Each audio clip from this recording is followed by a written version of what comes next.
That is fantastic. And let me just tell you right now, this show is sponsored by sheathunderwear.com. Use checkout code NAYSGarden for 30% off your order anytime that you buy Sheath underwear. And let me tell you, I'm wearing them right now, and I don't even feel them. They're so comfortable, and they keep you so fresh and ventilated down there, and they keep you together and everything, man. It's a really good invention. Very simple design, and I can't believe men haven't designed it sooner. But it just shows you how fucking dumb men are. That we'll just walk around with our balls and cocks just, sweating and bouncing off each other and not do anything about it. It's so lazy. Well, sheathunderwear.com isn't. They've solved the problem. And when you got, hey, Youngsy, and Youngsy, I got your message. It's on its way, bro.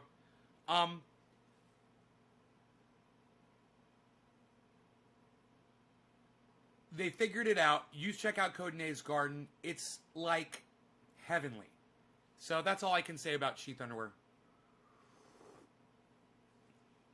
Hey, we don't have numbers yet, so let me pull up a second page.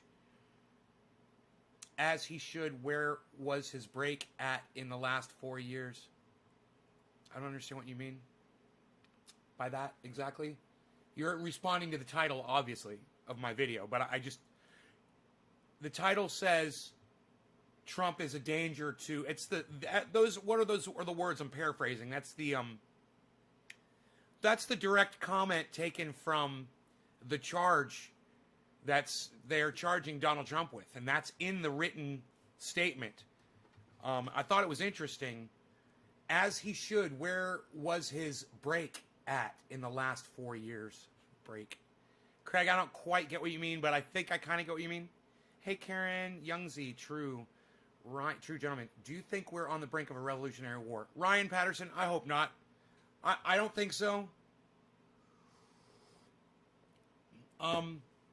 If the left has done anything to the right over the last day or two, it's completely dissembled their way of communicating with each other using Parler and Twitter. They've banned them all off of Twitter. If you wanted to engage in hate speech, if you wanted to engage in false information and you got Twitter banned, you had it coming.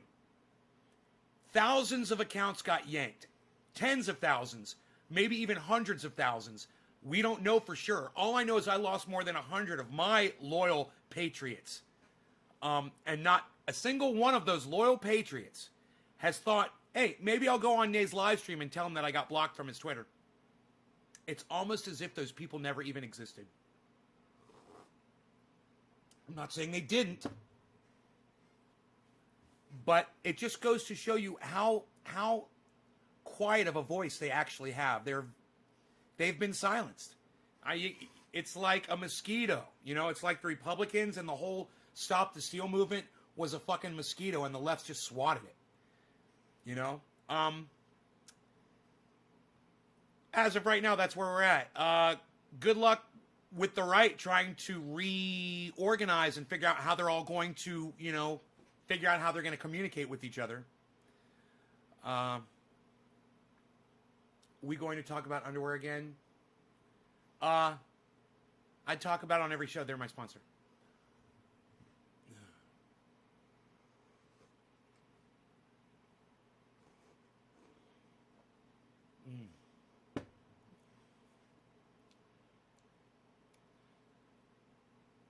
So, good evening, Chris. I thought I was pulling up a second page. Oh, ooh, look at that. Wow. Hello. 420. What? Oh, I swear it said 420 for a second, man. That made me happy. Come on, 420. Come on, yeah! Oh. Man, come on. Connect to this show. Come on, everybody. I still have my Bernie 2016 sticker. I have somewhere around the house. I've got some Bernie bumper stickers that I never used. Glad I never stuck them on my vehicles. All right, somebody dropped a digit already. It was Nick Brown. Thank you, Nick. Thank you, Nick. Thank you so much. So yeah, let's get on it. I'll tell you about my afternoon.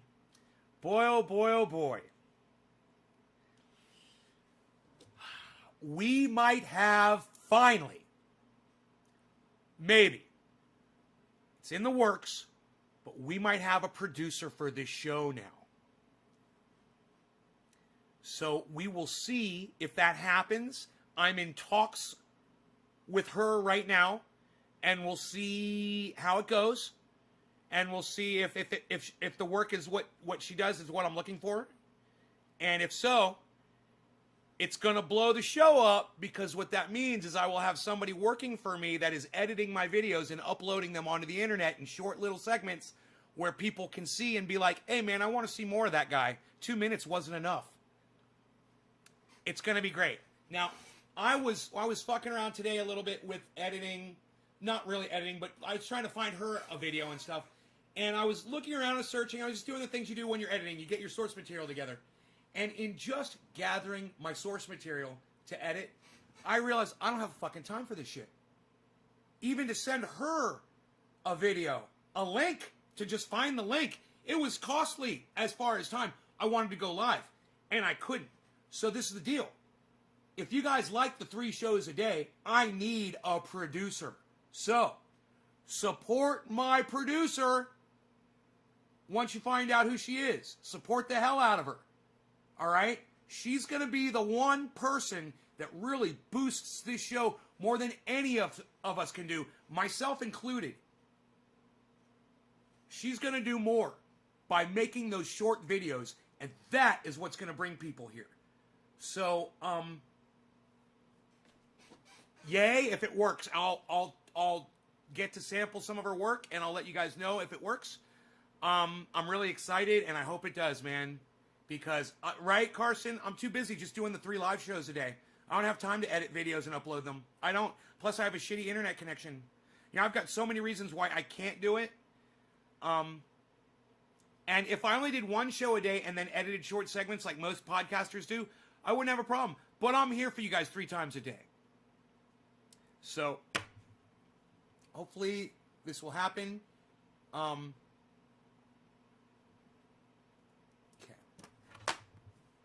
Nick Brown, this is for you.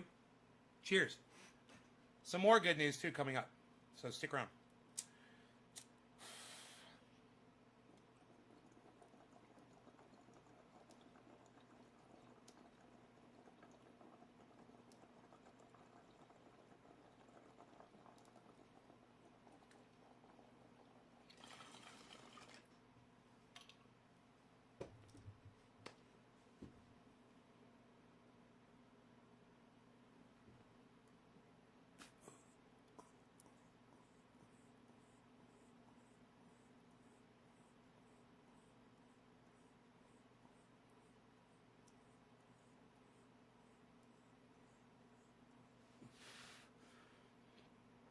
It's what this show, it's the one thing the show needs that it hasn't had, is somebody working in the background producing videos.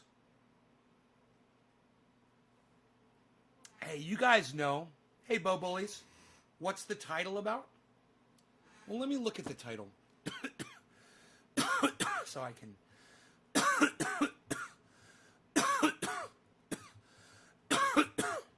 Did I copy and paste it? Yeah. Trump has, in quotes, demonstrated that he will remain a threat to national security, democracy, and the Constitution. That is the quote taken directly from the charge put against him, and I believe the paperwork that's being filed for a second impeachment trial. I believe that's the basis for the impeachment. Good question, Bo Bullies. Bo Bullies, Bo Bullies. Right.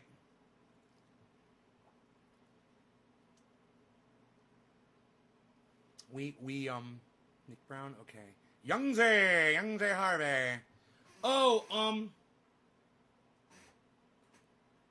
that guy with the 4 names, I unbanned him. He's got on Twitter, he started retweeting me. But I'm going to have some words with him. You know, an apology doesn't consist of how you feel it needs to be stated. An apology is something that the other party will accept. An apology's got nothing to do with you. So,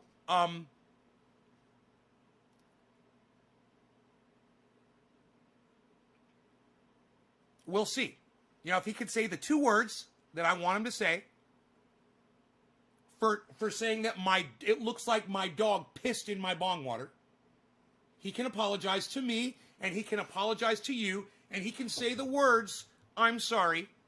He's unblocked. And he can learn how to give an apology like an adult that others will accept. My bad ain't cutting it. You know, I say my bad to apologize when I want to disrespect you. And I do it a lot. You know, like somebody comes in here and trolls me, and I block them, and I'll go, my bad. It's a perpetration. So, you know, understand, you're going to get it correct, or you'll be blocked again. And I'll wait, you know, patiently for you to respond. Guy with 4 names.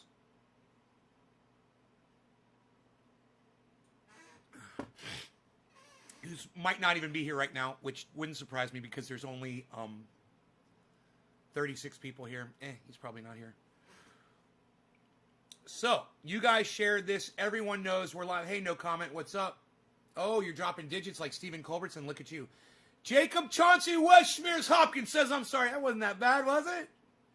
See, man, I'm sorry. That is the universal apology, bro. And your apology is greatly accepted, Jacob, and that's all it took. I accept it. And now I will take a bong hit out of my non-dog piss bong water. Hey, you guys don't think I pay attention to what you say to me? Is that why you try to troll me sometimes, just to see if I'm paying attention? I'm paying attention. I care. You don't need to test me. Brandon Troy has been a good boy. And in Jacob Chauncey's defense, he sent me this whole thing explaining his position. And in his defense, I will say this. He's like, I was joking. I didn't realize you're going to take it the wrong way. He's like, that's just a joke. I was just, it looks like your dog pissed in your bong water, and you didn't think it was funny. My bad. I didn't think you'd take it the wrong way. I'm like, well, you obviously didn't understand where I was coming from, and that's fine. As soon as he said, I'm sorry, bro, that's fine. It's perfectly good.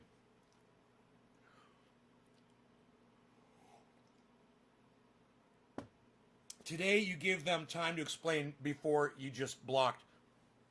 I always try to talk to everybody, Karsten. People come in here, call me all kinds of names.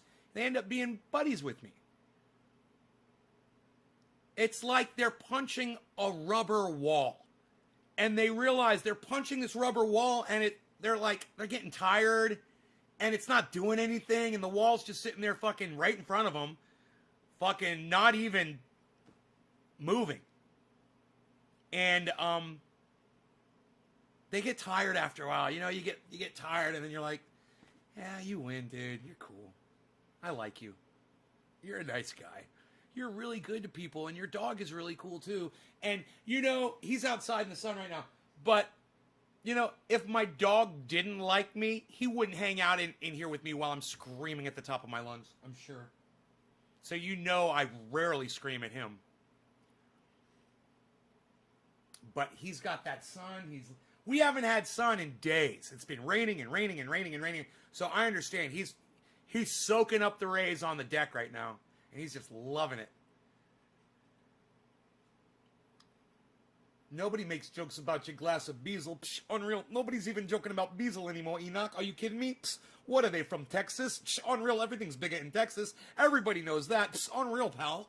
Psh, even the jokes are bigger in Texas. Psh, nobody even thinks about that anymore. Psh, what are you doing? What, are you sending that to me on a BlackBerry? Psh, nobody even does those anymore. Psh, unreal, pal. Psh.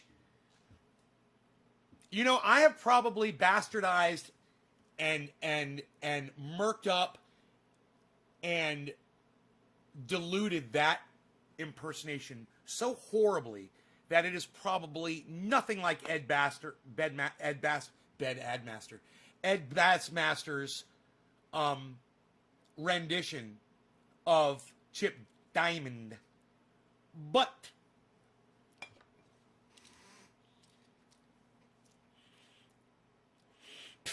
unreal, pal. What are you doing? Nobody's even doing that anymore, pal. What is that? What are you doing? Squats? Nobody's squatting anymore, pal. Unreal. Where'd you get those exercises from your BlackBerry? What, did your friend Robert Mulligan email you that in a message? Unreal, pal. Nobody's even trying to do that anymore. What, are you going to fucker.info? Nobody goes to fucker.info anymore, pal. What, are you getting t-shirts from fucker.info? Only Nays Garden does that, pal. Unreal. Nobody's even doing it like that. Not even on my worst day, pal. Unreal. How was that? Was that better? Was that better? I need to sharpen up some of my... I got to get my voice back. That's the first thing I have to do. I haven't had a voice for about a month. And, you know, it's because I got so angry during the podcasts over the last month or so, and it's just been so traumatizing, you know, with COVID and the loneliness and every other issue in my life, and I just screamed and yelled my way through December and January, the beginning of January, and, you know, I had no voice. I can't sing. I can't do Phil Swift here with Flex Seal and the entire Flex Seal family of products. You know, I can't do Billy Mays here with OxyClean and the Power Oxygen. It's getting in better. I mean, I couldn't hit those at all before. Let's see what the cat wants. What does the cat want? Okay, the cat's going outside. We're good. Ed Bassmaster is awesome. We love Ed Bassmaster over here. Look, I love anybody that makes me laugh. Okay, number one. Even the trolls that come in here, I love them when they make me laugh. Number two, I love anybody who can impersonate other people. And Ed Bassmaster, I don't know if he necessarily impersonates real people, but the impersonations he does of the characters that he portrays is mind-blowing. And the diversity that he goes, you know, from one character to another character, and they are so different from each other. And, you know, you don't have to have a lot of characters if you have diverse characters. That's even more appealing to me as someone who does this. I've seen people out there, they specialize in like one impersonation and they do it really good. And then there's people out there like Mike McRae and Ed Bassmaster who just have so many personalities that you can't even count them all. You know, they can do so. Every time Mike McRae does someone different, I'm like, how many fucking famous people can you do, bro? I mean, there's no limit.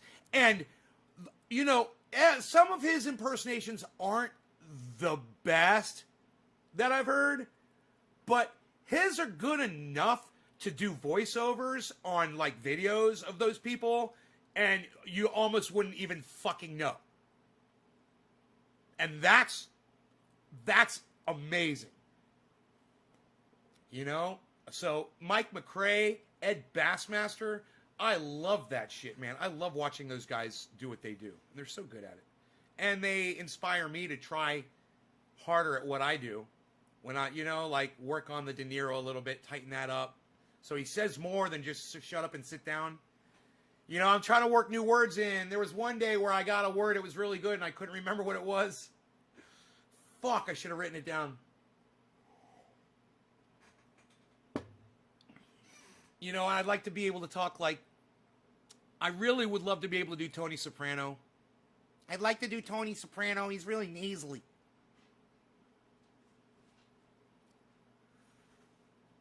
Retirement community. Kind of like... Yeah, he's kind of like... Yeah, Tony Soprano. He's kind of like... Joe Pesci. A little bit like Joe Pesci. Joe Pesci's a little higher. I think Joe Pesci's a little bit higher up. They fuck you at the drive-thru. And I think maybe Tony Soprano might be a couple of notes underneath him. And maybe I could get that. Hey, maybe I could work on that. You know, Mike McRae does a fucking Tony Soprano, and he'll do it out of context.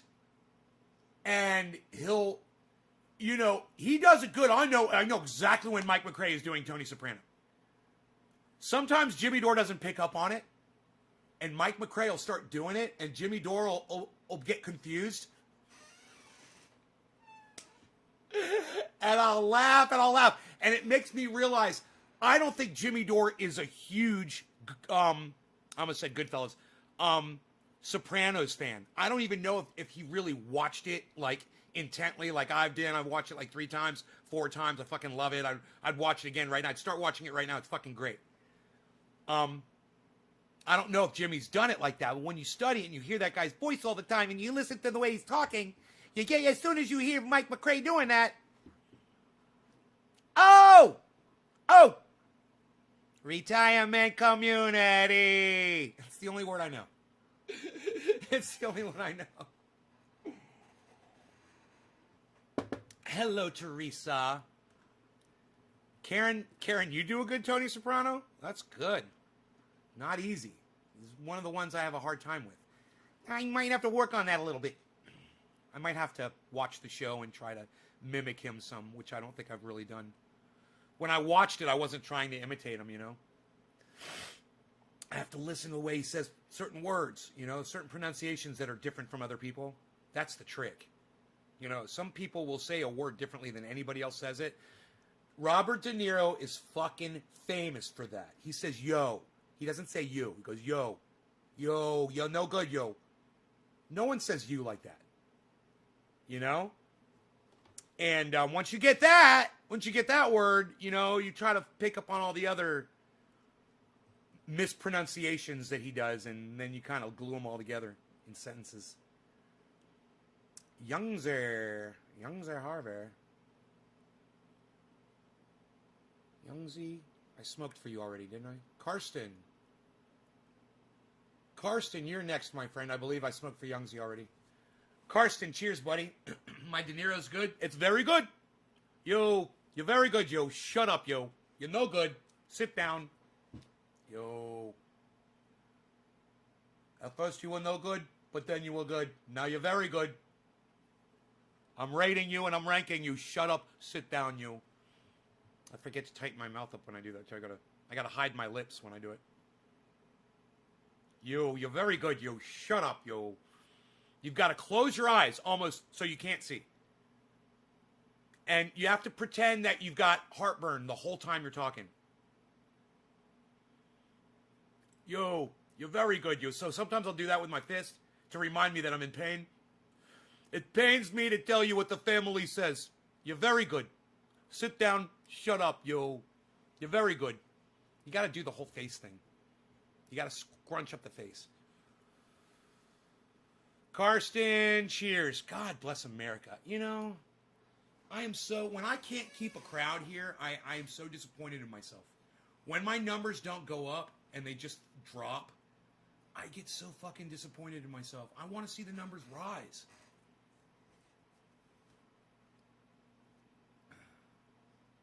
I'm so saddened by that. Hey, Fletch. When I click over, we were up to like 40. We're at 420, right? And I click over, now it's 25. I almost lost half of my viewership. Oh, thank you, Enoch. All right. Somebody I'm trying to think of how somebody would do him if I haven't seen it yet. Probably got to talk faster. Robert De Niro is easy. De Niro, yeah, Robert De Niro is easy, Karen, now that I told you how to fucking do it, you fucking idiot. Now that I explained exactly how to do it. Whatever. Cheers, Carson.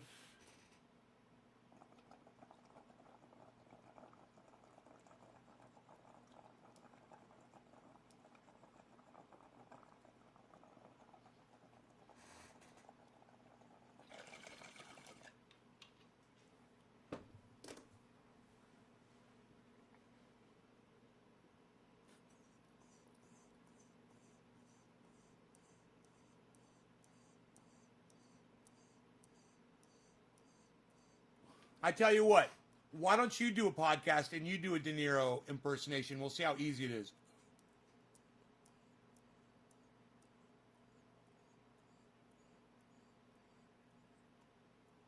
Karen, you're about that close to a fucking ban because I know you just fucking lied to me. You just lied to me. You're a fucking liar, and you're an asshole, and you're an idiot. You understand that? And now you're making more of an ass out of yourself. You're trying to act like you know something that you had no idea. You didn't know any of the shit that I just explained. Oh, did you know to act like you were in pain when you're talking like De Niro? Did you know that? Did you know to close your eyes completely and squint? Did you know that? Did you know to say yo instead of you? Of course you don't go live, Karen, because you don't have the talent. Yeah, I'm the one that sits here and figures all this bullshit out. Don't sit there and try to say what I do is fucking easy. You disrespectful bitch.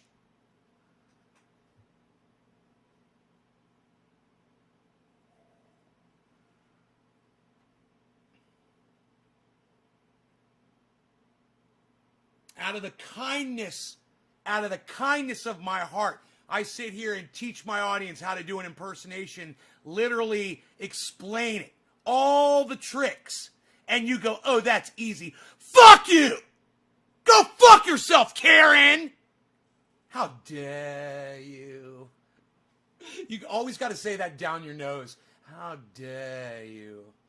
Karen. Karen!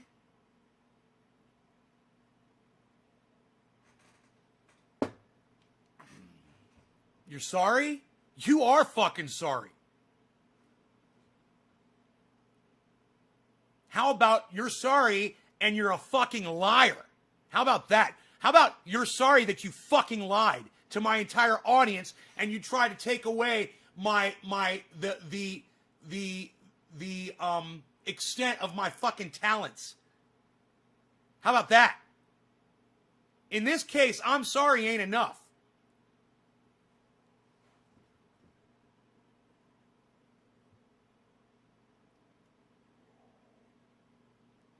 Fucking double down on me, bitch.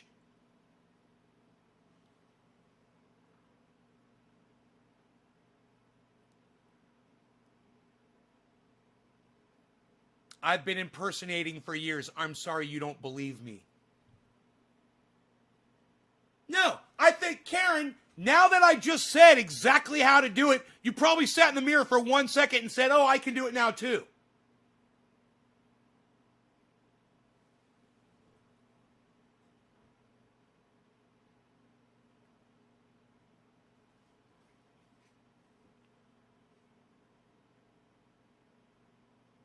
You probably impersonate De Niro and end up looking like fucking Pee Wee Herman. I would love to see. I tell you what, Karen, grab your smartphone right now and make a 20-second recording of you, a video recording of you, doing De Niro and put it up on your Twitter right now. You fucking bitch. Go ahead and show us how great your De Niro impersonation is. I'd love to see it. Fucking sit here three hours every fucking day entertaining your lame ass. To have you sit here and say I don't have any fucking talent and what I'm doing is fucking easy. Fuck you! Go ahead and show us. Show us how fucking amazing your De Niro is, Karen.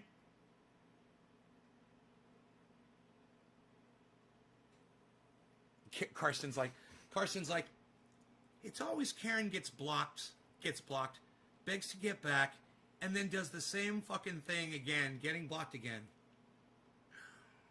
I'm fucking bored. What else am I gonna do? I mean, that was what Karen said was bullshit.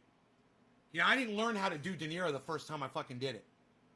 And I've added all of those things over time. You know? It didn't fucking happen overnight. And it's not the best goddamn De Niro impersonation either. But it's good enough to make people laugh. And it's good enough for when I say shit to you as De Niro, you guys will repeat it back to me. And you'll engage with that fucking character.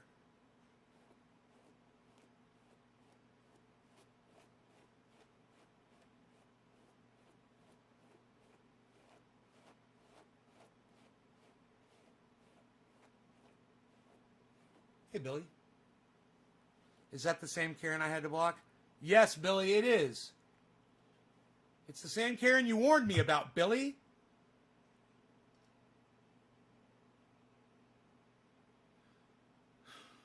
Always funny, Billy Ballantyne. So FBI says armed protest on Inauguration Day. Also, all 50 state capitals. Armed protest. Yeah, I heard about that too. DM, Slipper, Karen.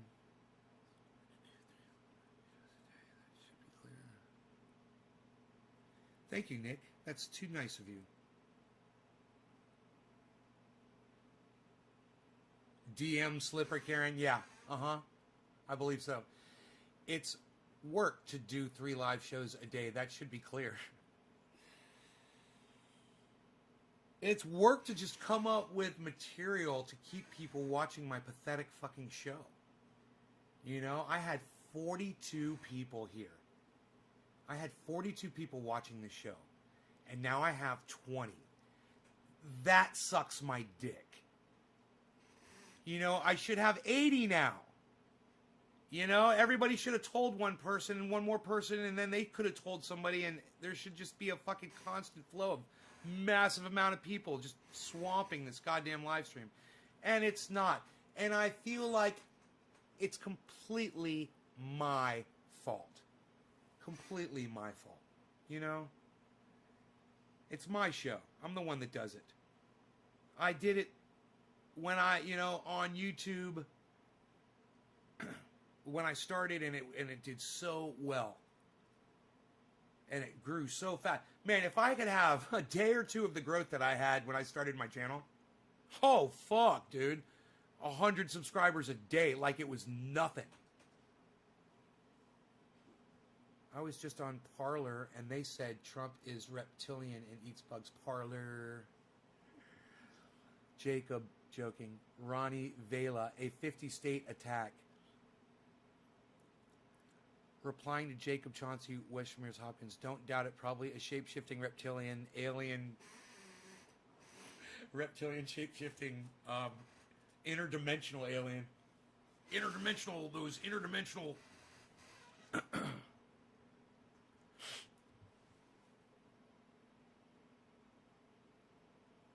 And of course, you're going to want to subscribe to Infowars.com, PrisonPlanet.com. It is the interdimensional reptilian shape-shifting aliens that have infiltrated the United States of America. They are sucking the thoughts right out of our brains. And they're snorting them like lines of cocaine. Very much like I will snort half a line of Super Male Vitality in my bathroom every morning, afternoon, and evening before I go to sleep. Only half a line because Super Male Vitality, of course, it's so ultra potent. You're going to want to get our water purification systems as well. And you're also going to want to check out our protein bars and shakes. They're delicious. I eat them all the time. And they're fantastic. Now, what's going on with this insurrection? I'm going to tell you right now, people. Folks, it's a hoax.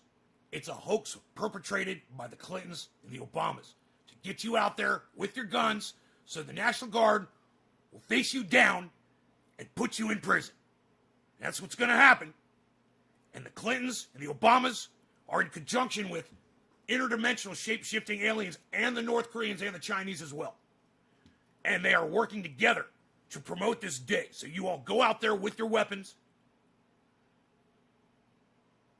and you make complete fools out of yourselves like you did on the 6th at the Capitol. Now, listen, I was going to speak at the Capitol, and I listened to what the president said, and I backed out because I said, you know, he's an idiot.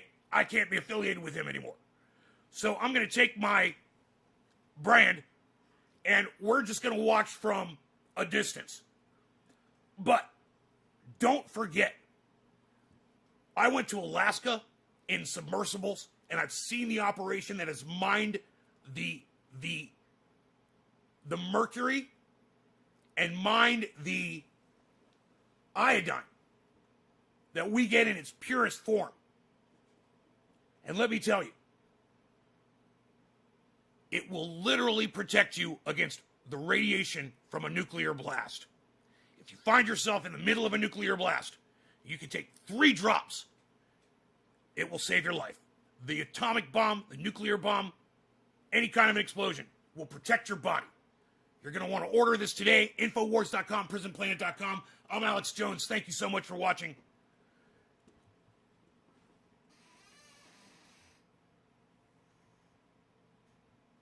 naysgarden.com. I did a short little video there of Alex Jones. Oh, I should have talked about George Soros. Thank you, Ronnie. At the Bohemian Grove. I missed that too. Oh, man. Billy, you're great. I love when you guys feed me lines when I'm in character, man. It fucking helps. Sometimes, sometimes I'm like scrambling, trying to remember shit. Could share you 4 of my groups. Hope they come over. Me too. Thank you.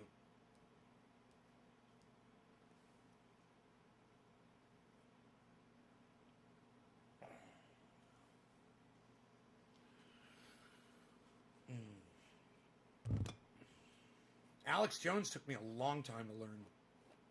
I was doing it wrong. And then one day I was listening to him on a podcast with Tim Pool. And I was listening to him speak, and I go, oh my God, I'm not doing that Texas twang that he's got at all. I'm totally forgetting it. And if you leave out the twang, you can't do the thing. And man, I started putting a little twang on it, and that was all I needed. It was like a little bit of Texas twang, a little bit of, y'all, and the it's hard for me to explain that because I'm from the South. And it kind of comes naturally for me. Southern drawl, Texas twang, North Carolina, South Carolina, y'all, Georgia, y'all, Tennessee, Alabama, as you move through Mississippi, things kind of change through the whole region. And then you get down to Texas and things get a little more serious. When you get down there, in the New Mexico, Texas area, you're going to speak a little bit more like this. And then Florida is like this. This is Florida. You go to Florida and everybody, until you get kind of to there are southern Florida parts, don't get me wrong. And that's more like, fuck you. Fucking Florida. Woo! Let's go out on the river. That's Florida.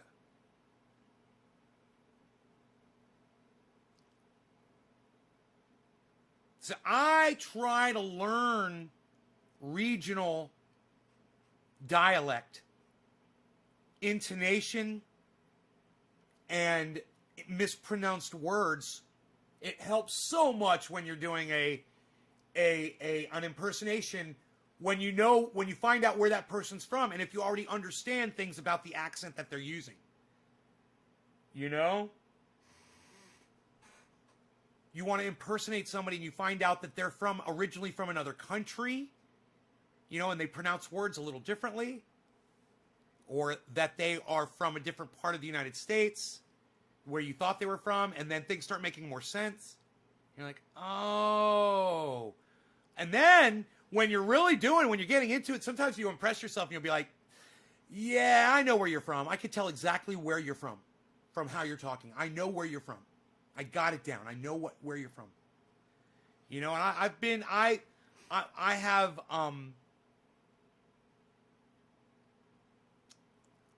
I have impressed a lot of people in chat rooms when they've come into the chat and we're talking. And I say, hey, are you from blah, blah, blah? And they're like, yeah. I'm like, yeah, I could tell.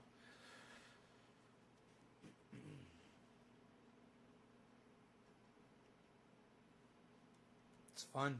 I love trying to do that. I love trying to, I've been doing that since I was a little kid. My first impersonations that I remember doing when I was a little kid was Inspector Clouseau from the Pink Panther movie. And I used to make my sister laugh. That was my first impersonation. And then it was Howard Cosell. As a kid, I used to try to impersonate Howard Cosell. And I actually have a video of me when I was 12 or 13 years old doing that impersonation. I have a video of that. And it's horrible, and it's so fucking cringy and funny. Oh my God, it's so cringy for me to listen and watch that.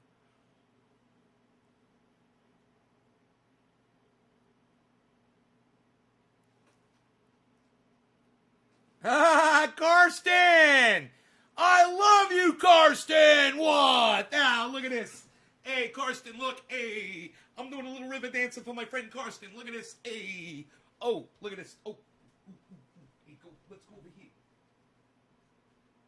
Ribbon dancing for my friend Karsten. Little musicless river dancing. Musicless river dancing for Karsten. This is what you get when you stick up for me in my live stream. Wow, Karsten. Karsten says to Mark Tate, we like it. If you don't fucking watch! You fucking little bitch! You shared this to my group, so I'm asking what this is. No, you're being a fucking bitch! Fuck your group and fuck you! Get out of my goddamn podcast!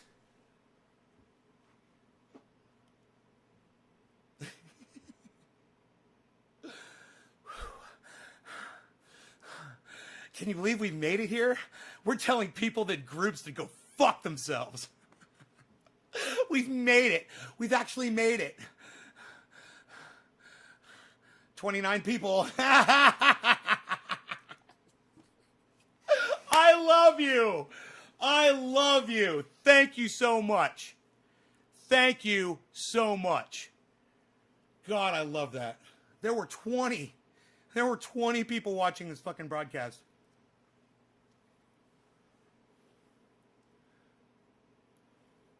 Good old Peter Sellers. I know. I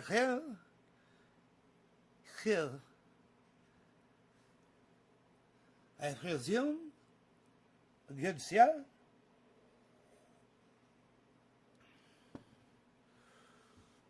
Fuck yeah, dude. Tell that motherfucker to go fuck off.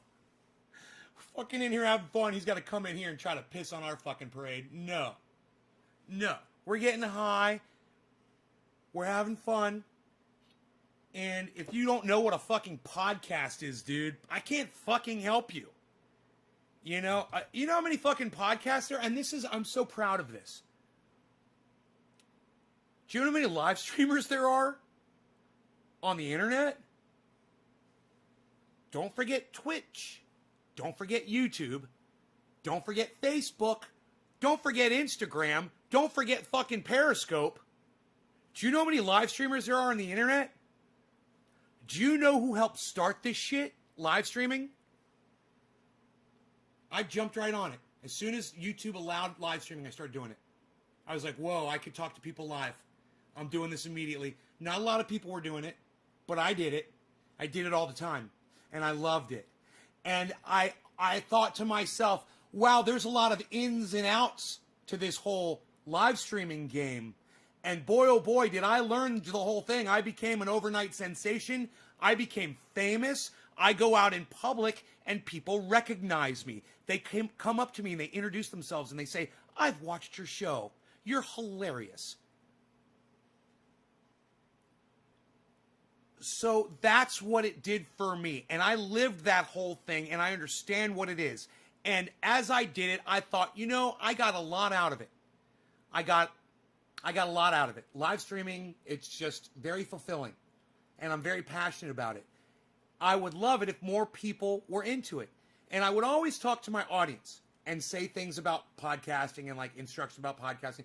And I got the whole thing that my audience wasn't really composed of podcasters per se. When I would podcast directly to Facebook, there were more podcasters. You guys remember? If I'm going straight to Facebook, it's going to be, all the people that use cannabis that podcast on Facebook would come to the live stream if I would broadcast just to Facebook. And I broadcast like this, we never see them.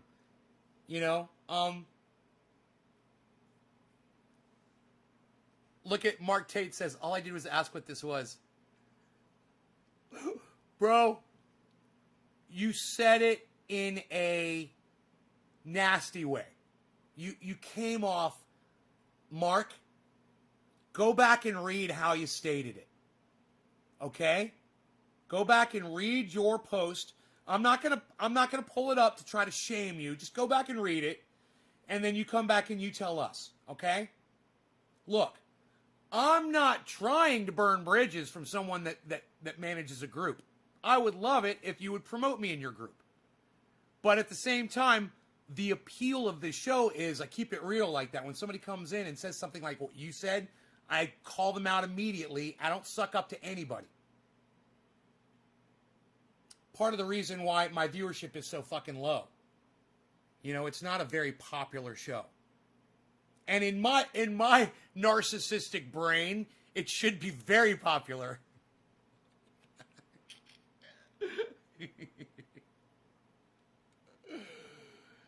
Jay Hammer, hey Nate, hope you're good today. Jay Hammer, today's a good day, man. What can I say? It's a good day. I'm excited.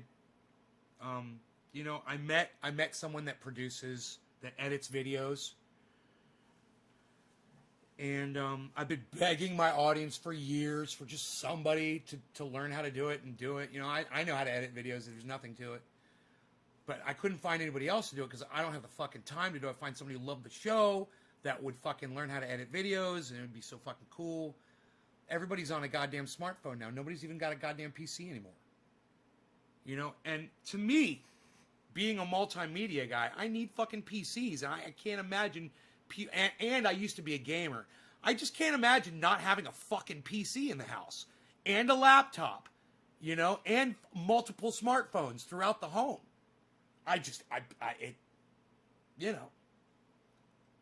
But, a lot of people, they can't afford them. People don't have fucking money anymore. And then your PC gets outdated. And then they force Windows 10 on everybody. And people can't afford to upgrade their fucking equipment. And then the goddamn, the internet companies charge an arm and a leg and give you shit fucking service. Spotty on a sunny day. So I understand, man. It's gotten worse. Things have gotten worse. Everything's gotten worse. Man, I remember 5 years ago, fucking everybody had a goddamn computer. I had man, let me tell you, 11, 12 years ago, I had fucking 8 goddamn PCs in my house. Set up with 8 goddamn monitors. That's a fact. Not including the 2 that were set up in the recording studio. So that's 10.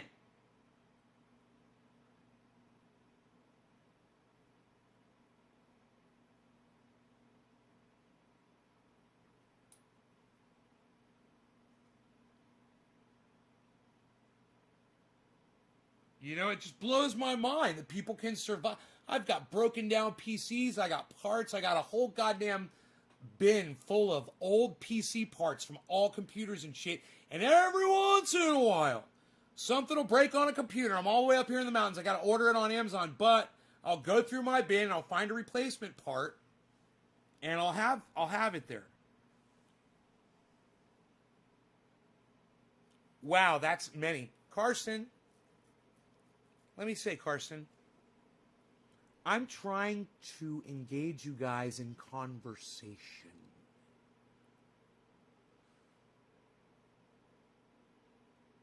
I would love to hear what you have to say about all of this.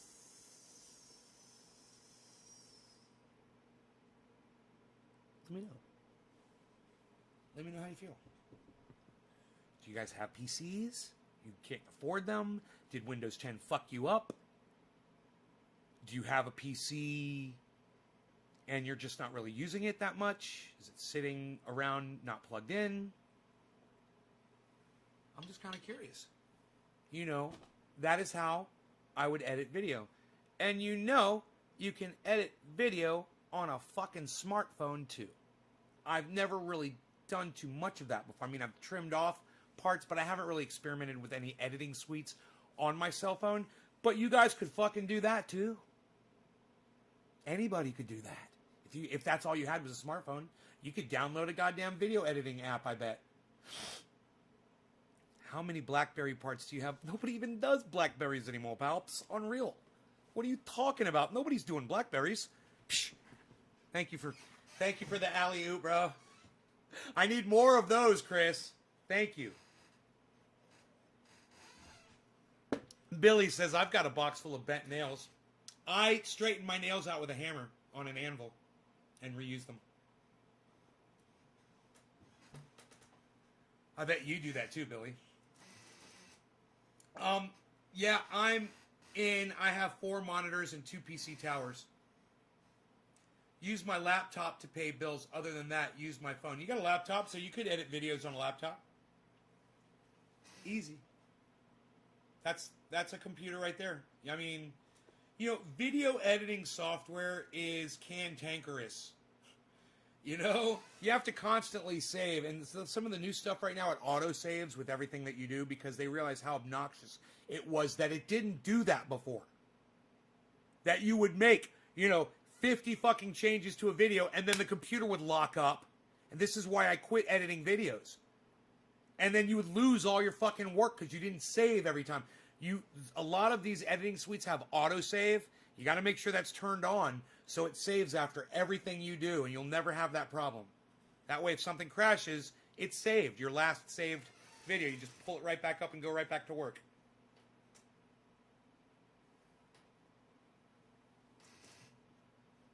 What?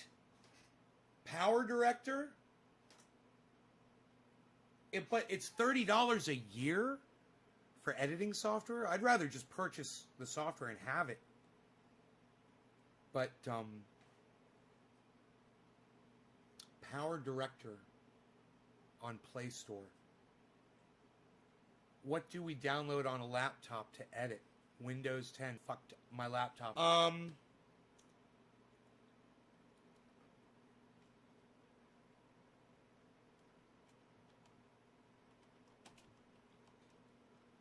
Let's see. VideoPad Video Editor. Is that from Windows? VideoPad Distributor NCH. Okay, that's a video editor. It's a demo version.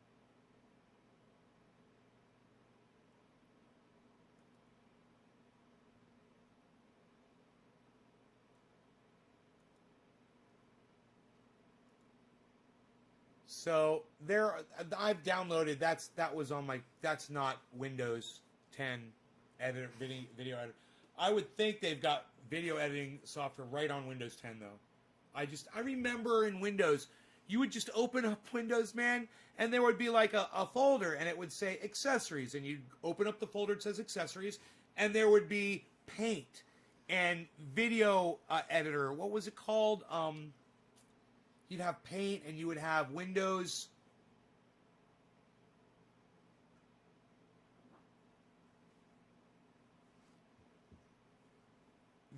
VideoPad is NCH. Oh, dude, I use Vegas, bro. I use Sony Vegas Video 17. Vegas Pro 17. I don't fuck around. My editing software is insane. It's so good. Really smooth. Rarely crashes. Auto saves. And does it have features? It is. There's so many features, bro, that I don't know if I will ever learn the majority of them. But anytime I need to learn to do, I got to do one thing. I go on YouTube. I just type in what I want to do and there's 20 videos of people doing it. 20 different ways that you can do it on Vegas. And I'm like, It's a great editor, man. That was the thing I used to edit the stairs. Remember the stairs video? Remember how smooth the editing was in that? There was that, and the one of me sitting here talking to myself, the conversation with myself, that was on Vegas. That it was, bro. If I had spent another 2 hours or 3 hours editing, I could have had that shit seamless. You know, it pretty much was. I mean, I just, like I said, I could have finessed it a little bit better in all kinds of aspects.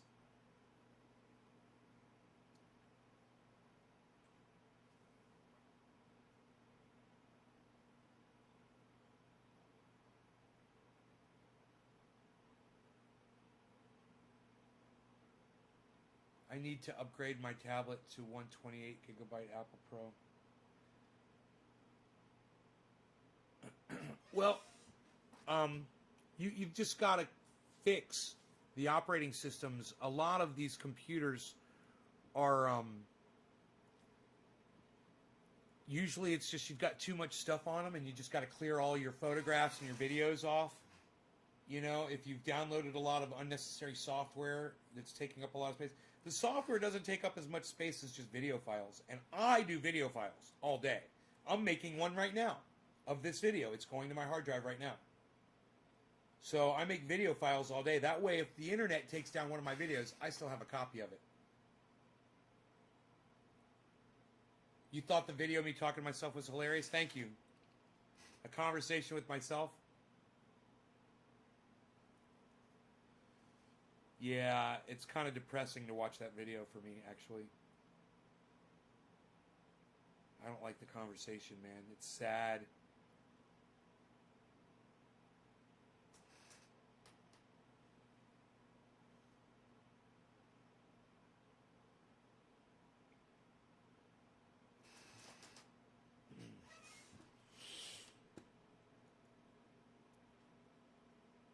Wow, you guys. Thank you. I love you guys. Thank you, guys. It makes me want to keep going when I see that. Thank you so much for that. Thank you, thank you, thank you, thank you, thank you, thank you, thank you. So, I am so grateful for you guys. Okay, here it was. Karsten, and then dropping the digits, dropping the digits, dropping the digits. It's Stephen Culbertson. Stephen Culbertson, are you here? Stephen Culbertson, are you here? Stephen Culbertson, are you here? Stephen Culbertson. Stephen Culbertson. Stephen Culbertson, are you here?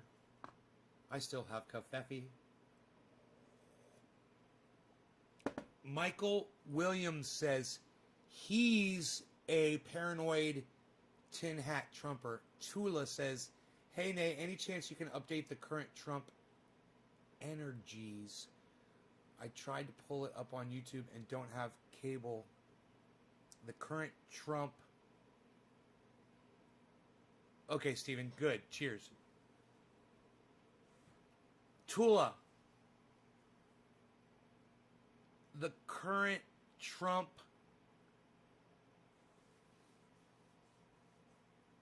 What are you trying to say? Not the word energies.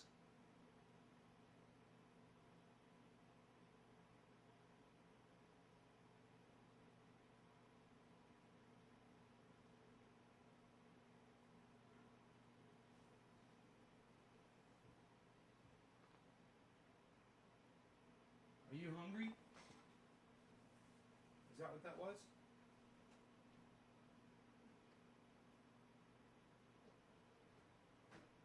Are you hungry? Come here. All right, I got it.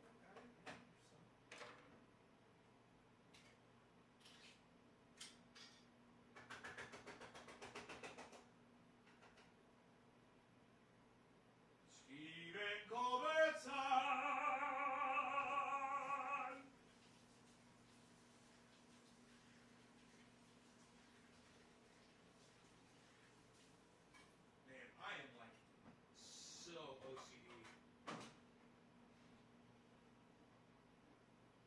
this house would be, if I wasn't so OCD, this house would be a disaster. God, it's just a constant battle. Stephen Colbertson. Oh, the recent Trump updates. Trending updates on Trump. Yeah, let me grab my phone, honey. Give me a second. All right, let's see. I will go straight to the news for you, girl. Let's go with CNN because they are all over fucking Trump. We'll pull up CNN first and see what the lying CNN fake news has to say. FBI warns armed protests being planned at all 50 state capitals and in Washington, D.C. Yeah, we know that. Thanks, y'all. Thank you. Wow. Okay. Look at this. Michigan State Capitol Commission bans open carry of firearms inside state capitol building. They're already fucking getting ready. Biden says he's not afraid of taking oath of office at U.S. Capitol after deadly riot. And Biden says it's a good thing Trump's not attending the inauguration. I agree. Mayor urges people to avoid D.C. as Secret Service begins inauguration prep early.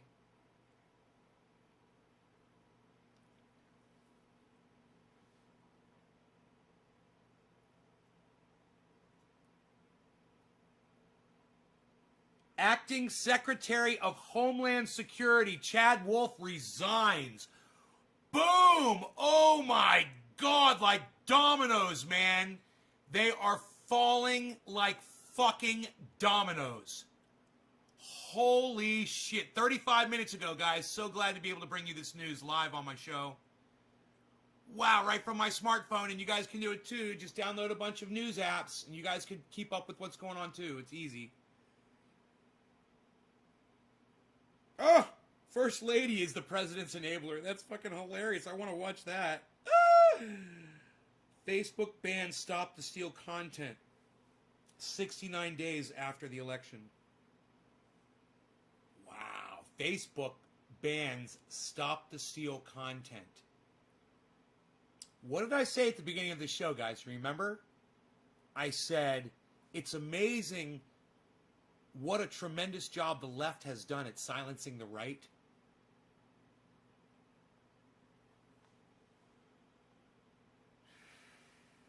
Let me let you look at that. Look at it yourself, man. It's fucking crazy.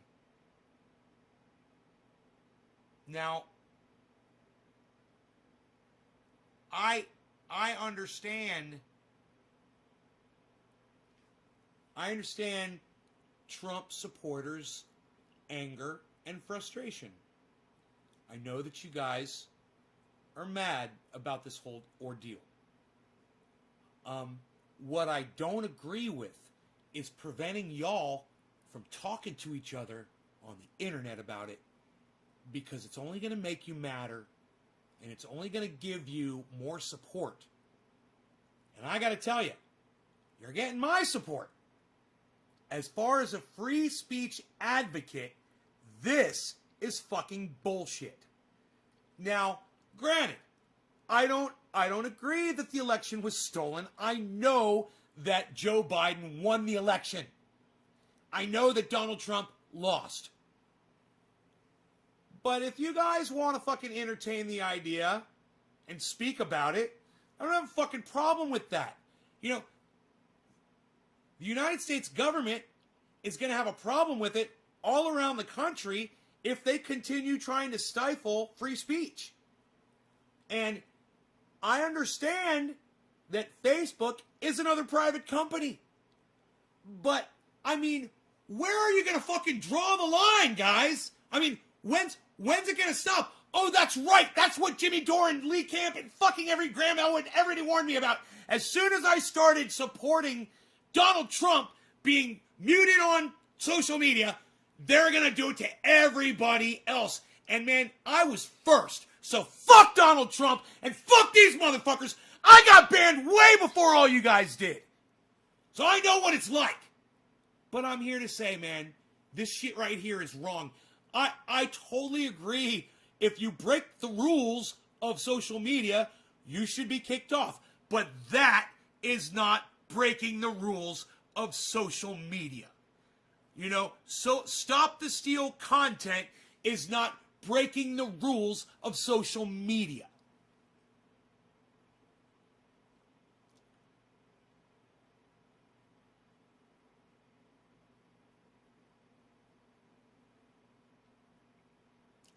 Parler sues Amazon over deplatforming.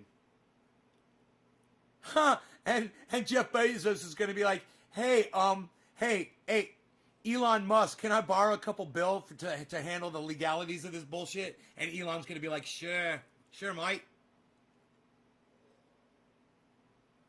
Certainly, I've at it, mate.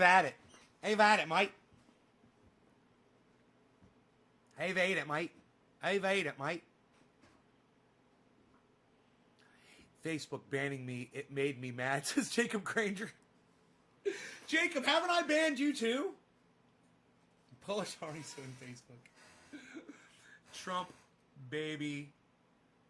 Biden, fuck Biden. No way that pervert won. That is just proof that something weird happened. Cody, can I ask how old you are? What your age is, please?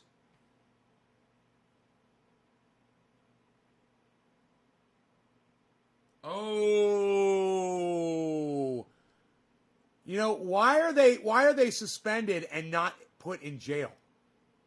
2 Capitol police officers suspended for their alleged roles in riot. You know, you take part in a riot, you get identified, and if you're a fucking pig, that makes it okay, and you just get suspended. You don't get fired and you don't go to fucking jail? Are you fucking kidding me? Why doesn't that say jailed and charged?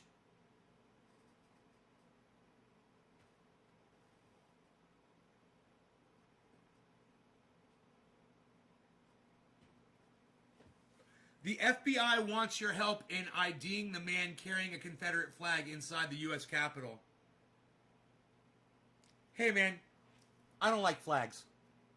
Okay? In fact, shit on your flag. Fuck your flag. But you know what I support? I support that man carrying a Confederate flag inside the U.S. Capitol. I have no problem with that.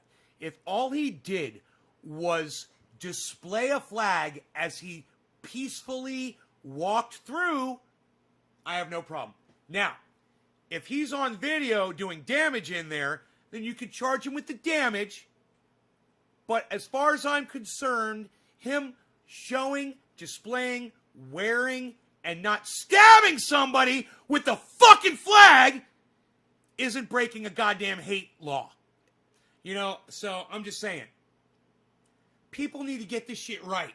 And people like me that have a small, tiny little platform, you know, we need to speak truth about this, and y'all need to boost us up and put us out there where people are going to hear what we're talking about. Now, granted, I'm a lost fucking cause, but you guys have Lee Camp, and I've been telling you about him. He's been on the show. Tommy Richard says you sound angry. I know, don't I? Isn't that funny, Tommy? I can just turn it on and off like that. Click.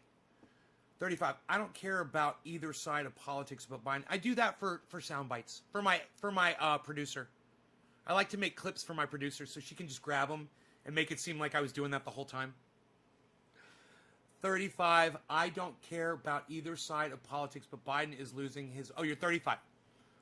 Losing his mind. I just don't believe anything going on. They want people divided. Give respect. You get it.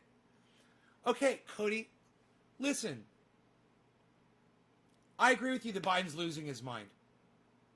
But will you agree with me that Donald Trump lost the election?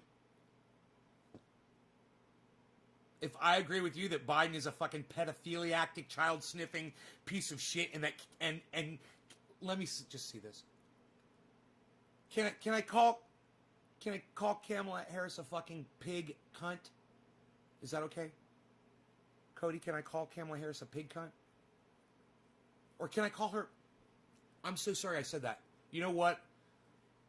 Cody, is it okay if I call Kamala Harris a pig's cunt? Can we do that? Chris, what's up? Chris Regpick is here. Chris, the chat is back, bro. Chris Regpick, the chat's back, and everybody's starting to go back to it. It's pretty cool, man. TrendyDabbersChat.com, everybody. TrendyDabbersChat.com. Will only work with a Puffin browser on a cell phone. Puffin browser, like the bird. Puffin, like Puffin the magic cannabis. Hanging out with Nay and NaysGarden.com, chilling out, and SheathUnderwear.com sponsors them with the checkout code NaysGarden. Save 30% off your order at SheathUnderwear.com. And don't forget that I forgot that I even had a pair on, because they're so fucking comfortable. You don't even know that you're wearing them. Sheath underwear is the best goddamn thing that's ever happened to my cock and balls. I just want you all to know that. I want to share all of that information with you. And that if you go to sheathunderwear.com, you can try a pair and get 30% off your order at Nay's Garden. And then if you love them as much as I do, you can go back and buy 14 of them for 2 weeks. Listen, I hand wash mine in cold water right after I wear them. I hang them up and they're ready to go. I treat them gently. I want them to last forever. And they're frigging awesome.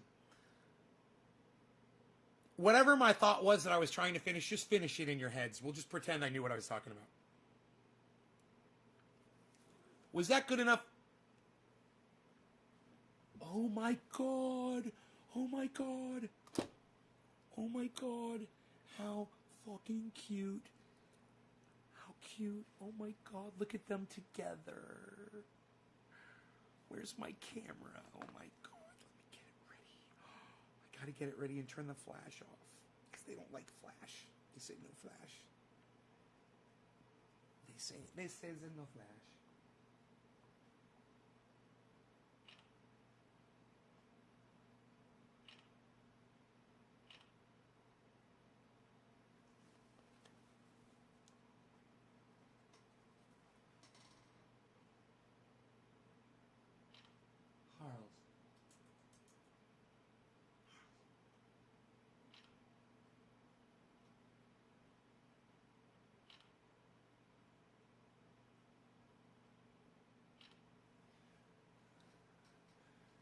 So cute.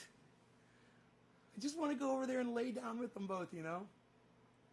People wear underwear as masks here to mock the system. Well, make it a pair of sheaths. Oh, I just took a picture of something and I don't know what it was. They thought I said CHEESE. Well, that's kind of cool. Whoa, dude. That's just like a cool random photograph, dude. I don't even know what it is. I think it's wow, dude, look at this photo. I don't even know what it is. I think it might be the underside of the chair or something. Yeah, I think it's the ripped underside of the chair. It looks like a fin. Dude, it's a fin from some sort of alien, bruh. Those are bones on a wing, bruh. There's some sort of alien. It's a shape-shifting. Yeah, bruh, it's shape-shifting aliens, bruh. Talking about the shape-shifting aliens, bruh. From China, bruh. China, bro. You coming out, bruh? You gonna smoke, bruh? You gonna come out and smoke, bruh? Dad. Bro. Dude.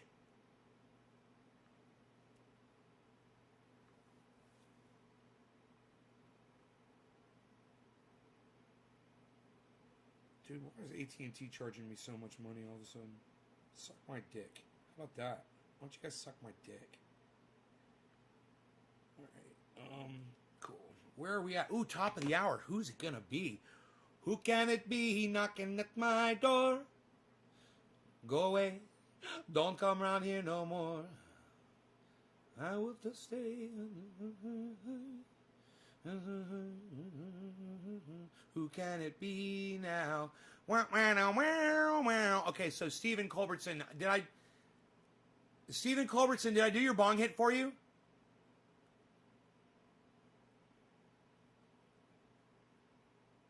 You got a Note 20 phone?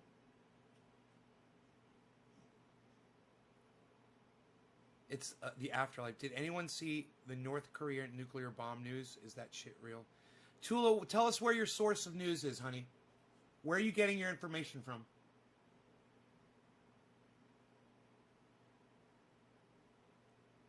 And please don't say Facebook.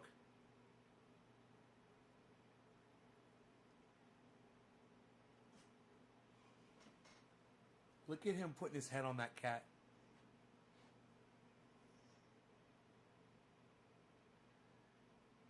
Do I think the aliens have dabs? Bro, you think the aliens got dabs, bro? Rogan. Oh, look at that. Did you see that? It's like he's petting the cat. Oh my God.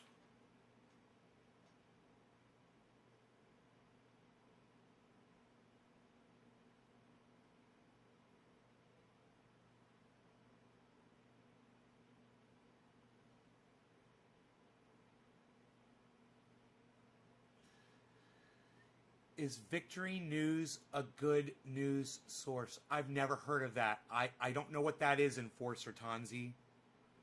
YouTube? Honey, when you say YouTube, what's the source on YouTube? Is it just some random video that you saw on YouTube? Or is it a legitimate YouTube channel that provides news and information? Or are you watching some rabbit hole or video, honey? I've warned you about this.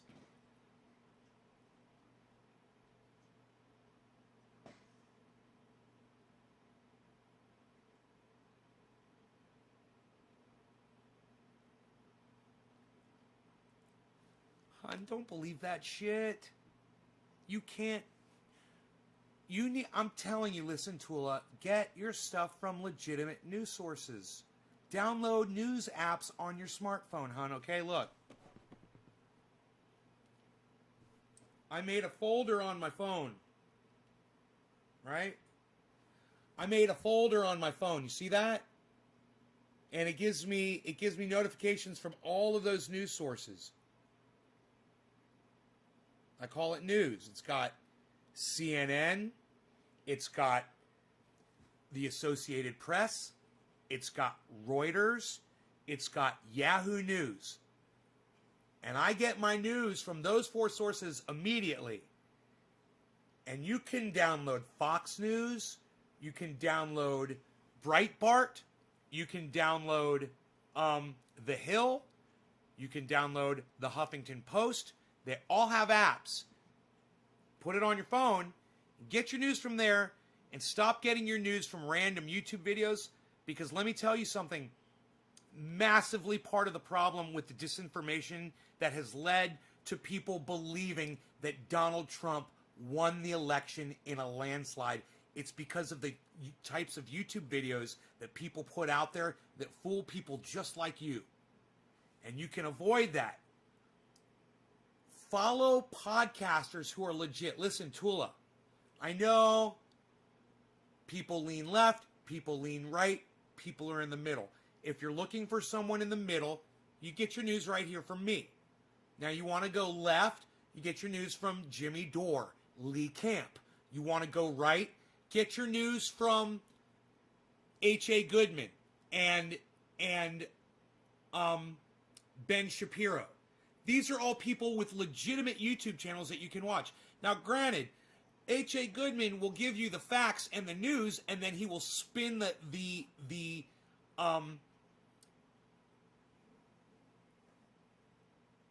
he'll spin his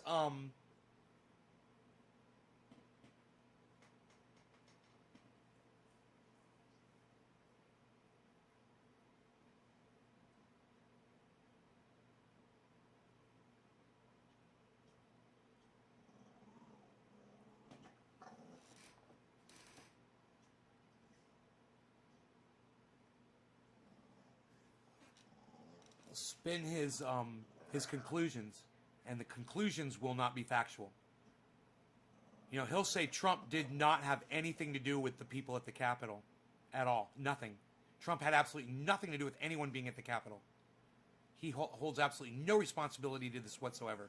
That's the kind of thing, Tula, I would want you to hear and go, well, that's bullshit. You know, he held a rally on the day of the 6th.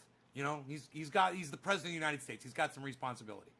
You know, H.A. Goodman is an idiot for saying something stupid like that. Right?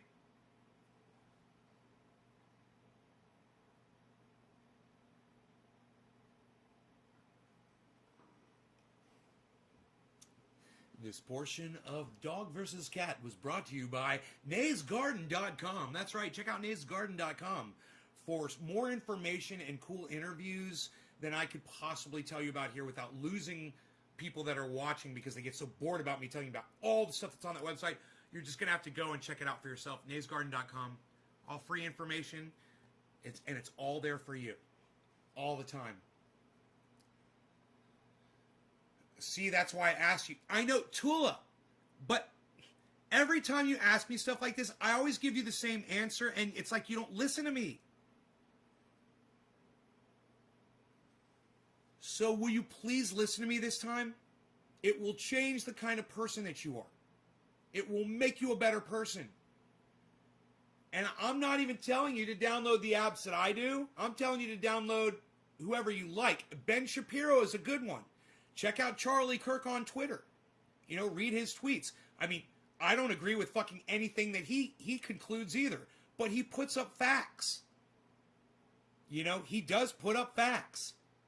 So at least get your news from someone like that before you get it from a random source. Listening, won't ask again. I'd rather you ask, but not go down rabbit hole videos on YouTube that just satisfy your confirmation bias. I have no idea how you could have found any kind of a video on YouTube that says some sort of thing about nukes in North Korea. But that's the kind of stuff, if there is a country that's doing nuclear testing somewhere, even with everything going on here in the United States, the news is going to cover that. You know, they're blowing nukes up over there. You're going to see a report on the legitimate news about it, not some rabbit hole video. And by the way, what's the date of the video that you saw? And what's the title of the channel that you got it from?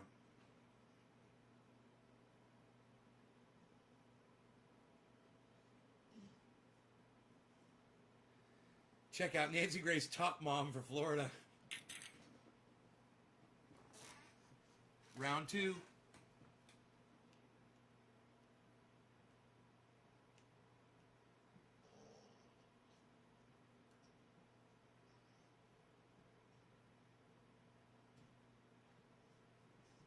He likes to step on the cat's tail.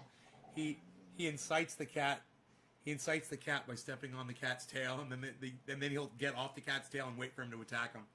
Oh, the cat's biting his neck.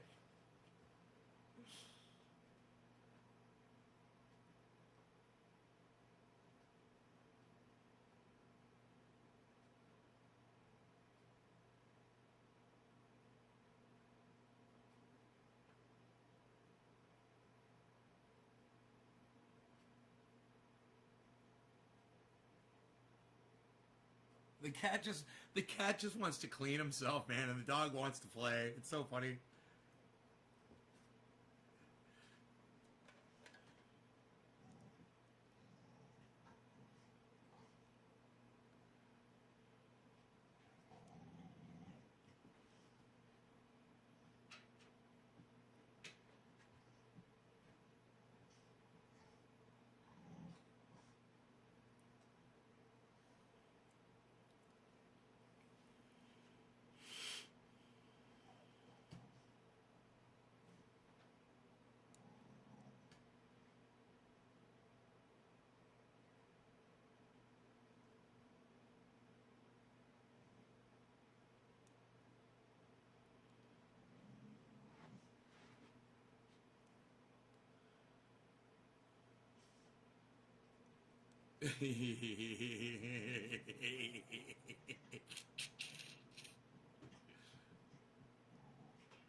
Reuters?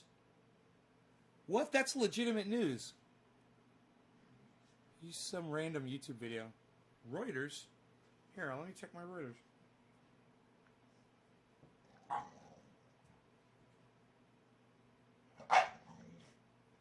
Reuters is good. Make sure you subscribe to that channel. They're one of the best news agencies, actually, that you can follow.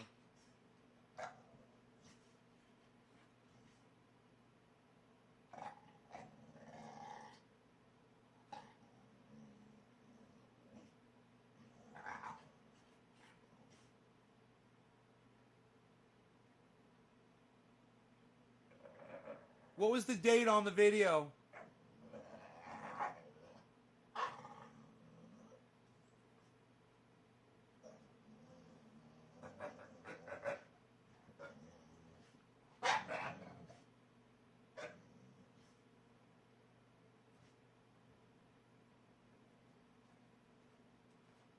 Two days ago. It's not coming up on the app.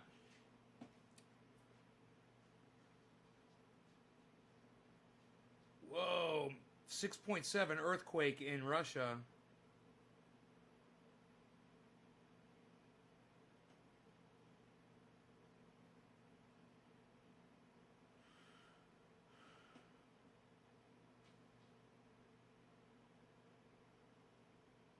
Huh.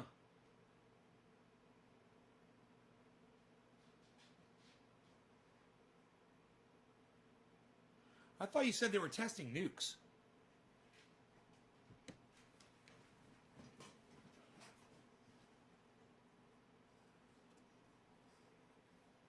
I don't see anything on here.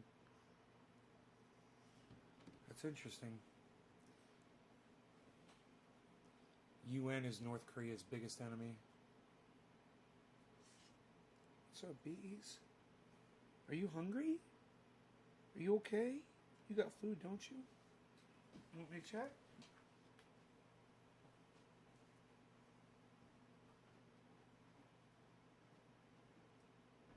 Oh, you got food. You got food and water. Good. He's good. Sorry. United Nations lies. They're full of shit, just as bad as the KGB.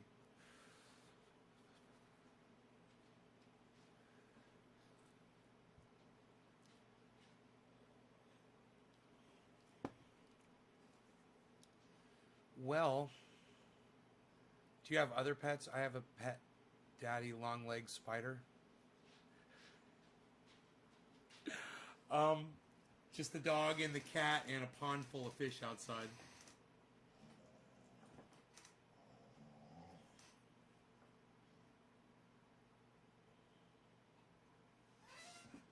Jimmy Dore Show. Jimmy Dore Show is going live right now. I bet they'll play music for a freaking hour before they go live.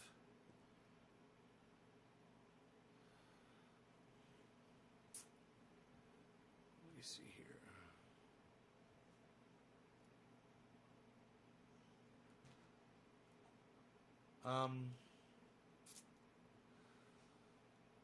JD.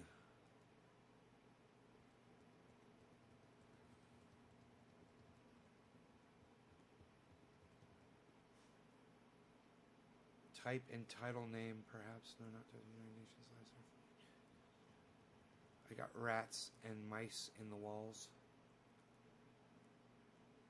1,400 people already watching his show.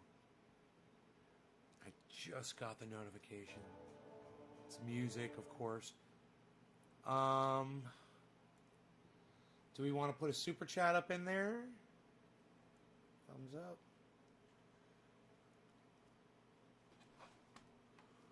Someone already $50 super chat. I pledge allegiance to the official narrative of the United States of America and to the corporate media for which it stands, one nation under thumb, divided by echo chambers with chaos and justice for all. Amen. And a woman. Amen and a woman. That's a good laugh. $50. Somebody dropped in there already. Oh, I'd have to put 5420 to be above them. Which would be funny if I did that. Bump them with 5420.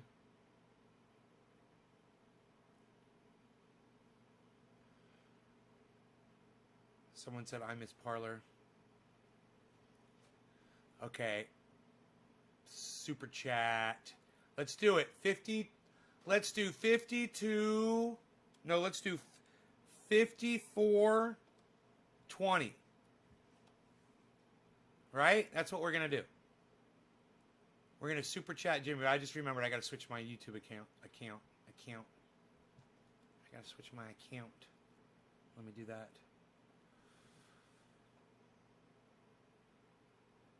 U.S. is the biggest threat to with Donald Trump leaving. They're scared because they's all buddy-buddy with Donald Trump. Now they're scared they're going to get called on their bullshit again by the Democrats. Oh, fuck goddamn Korea. North and South. I couldn't give a fuck. Fucking idiots live under that kind of fucking conditions, man. It's pathetic. Those people are fucking pathetic. You know, at least people here in the United States, when they get fed up with the government, they go and they say something about it. Whether they're right or wrong, at least they have the balls to stand up to their fucked up government. They got guns, and they didn't let their government take them away from them. Fucking pussies. Hey, Chris Redgepick saying Nate's Garden. Oh, what, son? Over there in Jimmy Dore's chat. You're the best, pal. You are the best, my friend. Yo. You are the best, my friend.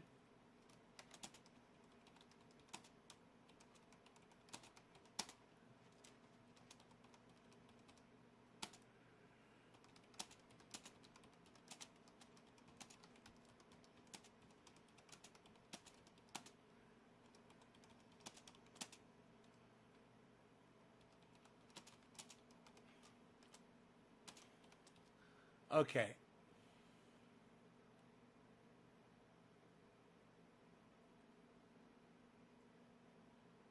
Let's see if this works. Wait, let me copy and paste it. Okay, let's see if it works. If you repeat a message, people remember it. That's true. Oh. Massage. Just someone walk on my back. Put everything back in place. That's why they call it a back. You got to put it all back. You got to put it all back. There, I did it. I did the super chat. 2,800 people here. Boom! I defended Jimmy on Twitter all day today, Steph. Please check out the tweet I sent at you. Because Jimmy doesn't really check his tweets. Jimmy's looking at other people's tweets and tweeting at people, but he's not checking the tweets on his tweets and replies too much.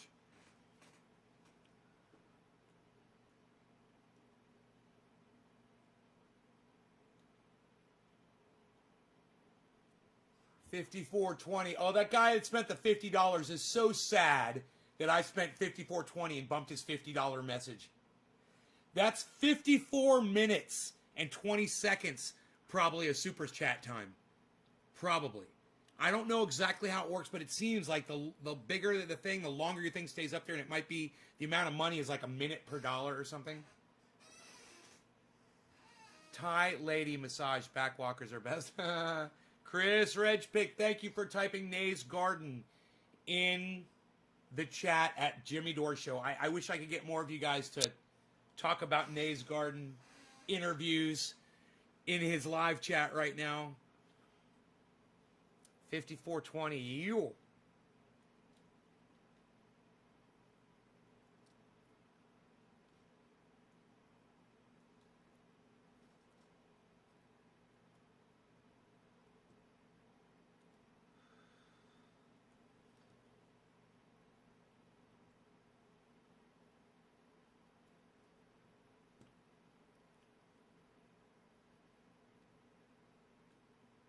Right up there. And we'll just wait for that to go live. There we go. All right. Orf says buffering. Is anybody else having some frame droppage or buffering going on?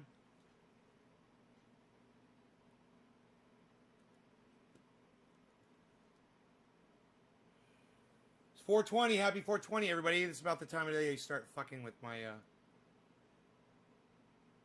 bandwidth.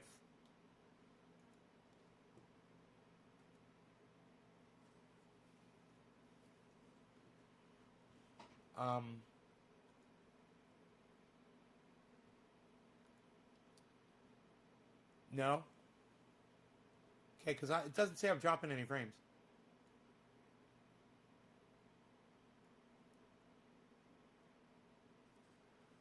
What, Ben, explain. When you say it's been happening pretty often, you mean right now it's buffering? In the show it's buffering? The show has been doing this the whole time because I've dropped 0 frames from here. Or do you mean, hey Tommy, what's up, son? Or you mean over the past... I got the toys.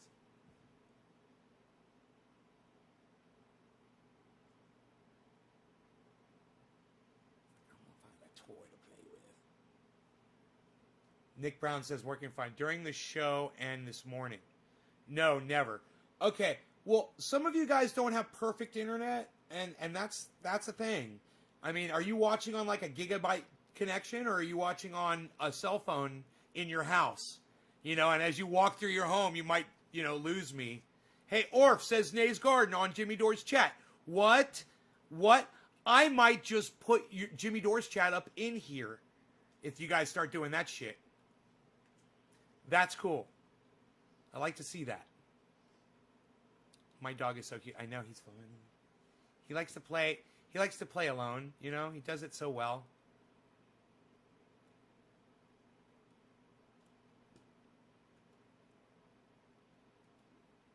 Nays Garden, Chris Redgepick, thank you, sir. You're too kind to me. You're too kind to me.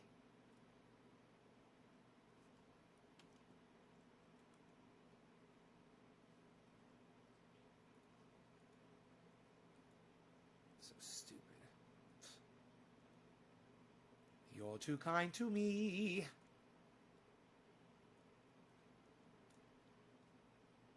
Let's get rid of that one. Okay, hopefully we won't drop frames yet. Whoa, is he coming on? No, starting soon. It says starting soon. That's good. It might be starting soon because usually they will do that right before they start. That's exciting. I'm excited. I'm excited. I'm excited. I'm excited.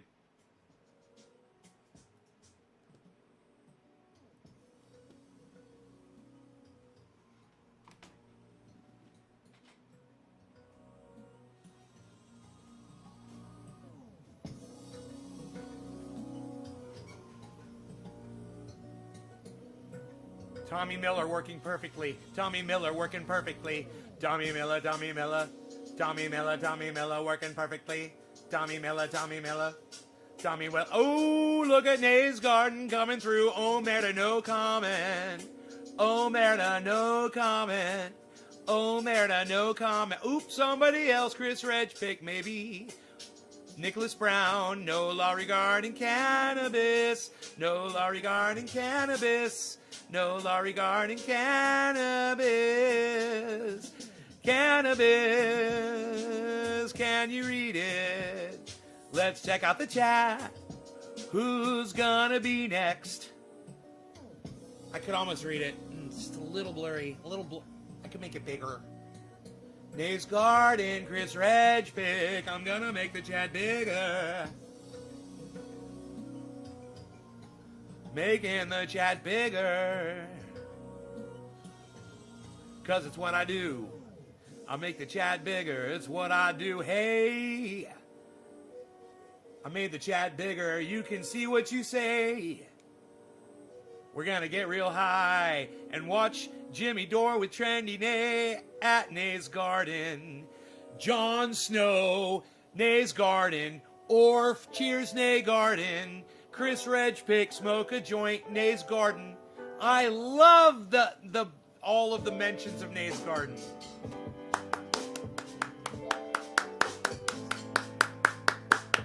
Hey, hey, hey, hey, hey, hey, hey, hey, hey, hey, hey, hey, hey, hey, hey, hey, hey, hey, hey.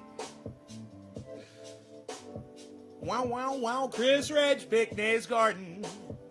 For all your cannabis information, Nays Garden for fun, hilarious, real shit.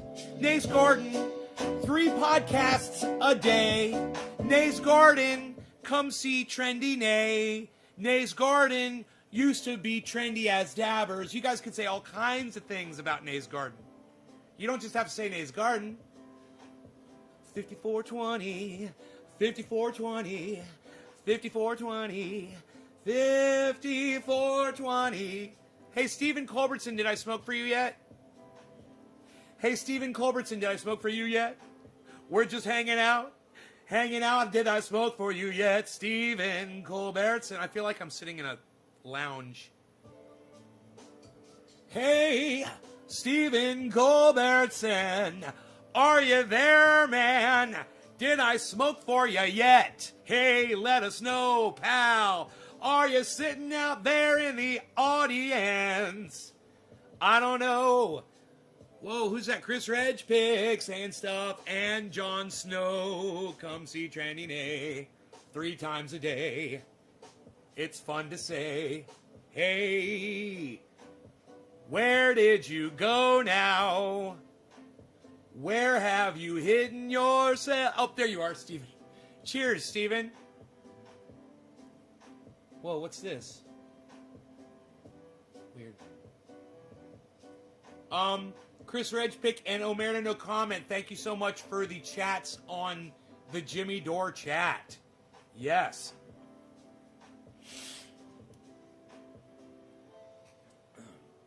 I love it.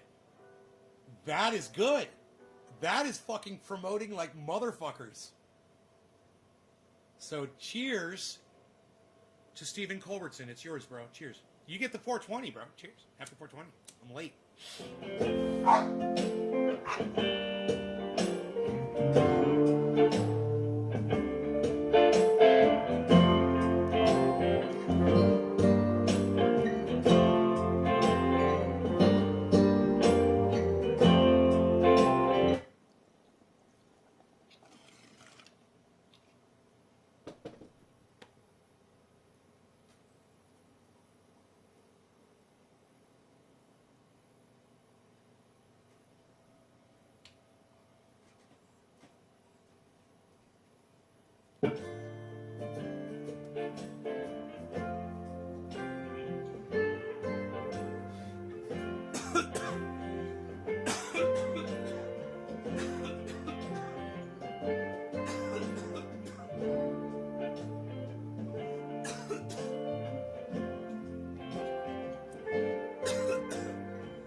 Let him know. Jam it out. Say Nays Gordon is rocking out on his guitar to this live right now.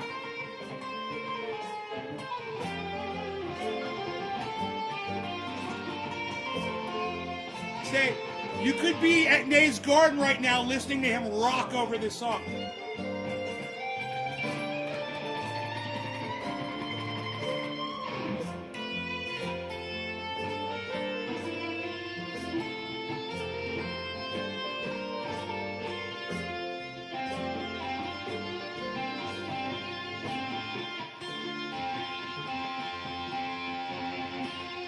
Is he coming on?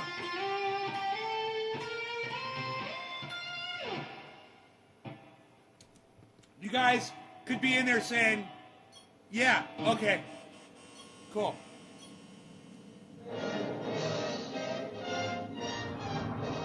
Pleasure to be here. Admired you quite a lot. You're outspoken in the way you speak, like a character from the Frank Capra movie. I'm very flattered. I really appreciate it. You know, I'm just a dumb nightclub comedian. A guy like me should never be allowed to get in here in the first place. I know that. But that's how bad journalism has got in America. People in this country pick up their papers and what do they read? Lies. You lied about Iraq, that repealing Glass-Steagall would help our economy. You tell people they can't have Medicare for all.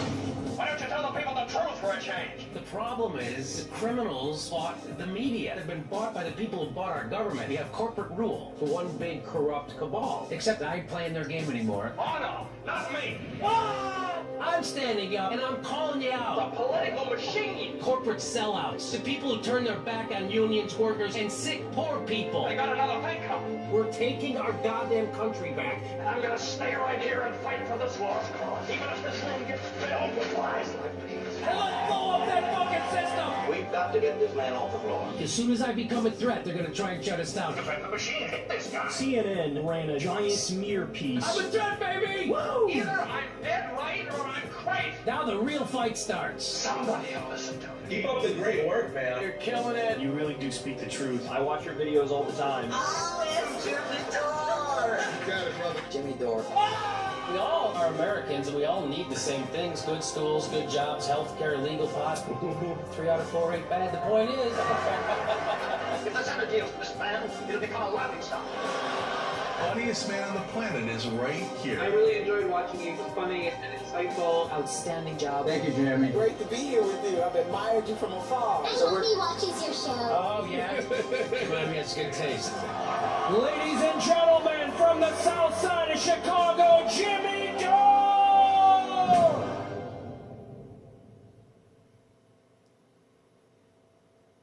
3, start on Jimmy. 2, you're live, JD. Hi, everybody. Welcome to the Jimmy Dore Show. We've got a lot of great stuff coming up. Matt Stoller is here. He's going to be informing us on his take on Twitter and Facebook and what the left should be doing right now and what we should be doing going forward. So we're going to have Matt Stoller. Always great to have him on coming up. Also, we're going to talk about the DSA has officially come out and endorsed hashtag force the vote after it happened. They're a little late. So we're going to actually talk about what the internal struggles of the DSA. Somebody was at their meeting on January 4th, and they were talking about this and wrote an article about it, so we're going to cover that. What's that? Oh, my fourth button. 1, 2, 3, 4. Thank you. His fourth button was unbuttoned. Okay, good. Good. So let's just get into it, because Donald Trump's account was suspended. And I want you to listen to this, and it's very informative, or important to what's going to come next. I was told that on the way up here, way over here, that he indicated he wasn't going to show up at the inauguration. One of the few things he and I have ever agreed on. It's a good thing I'm not showing up. So Joe Biden thinks it's a good thing that he's not showing up. Donald Trump announced he wouldn't go to the inauguration, and the president-elect agreed it was a good thing. Twitter didn't. Here's what Twitter said. After a close review of recent tweets from the real Donald Trump account and the context around them, specifically how they are being received and interpreted on and off Twitter, we have permanently suspended his account due to the risk of further violence. So this is the tweet. To the 75,000 great American patriots who voted for me, America first and make America great again, will have a giant voice long into the future. They will not be disrespected or treated unfairly in any way, shape, or form. Now, I took that to mean he's going to run again in 2024. That's what I heard. Shortly thereafter, the president tweeted, "To all those who have asked, I will not be going to the inauguration on January 20th." And that's what Joe Biden agreed with him. Well, guess what Twitter says?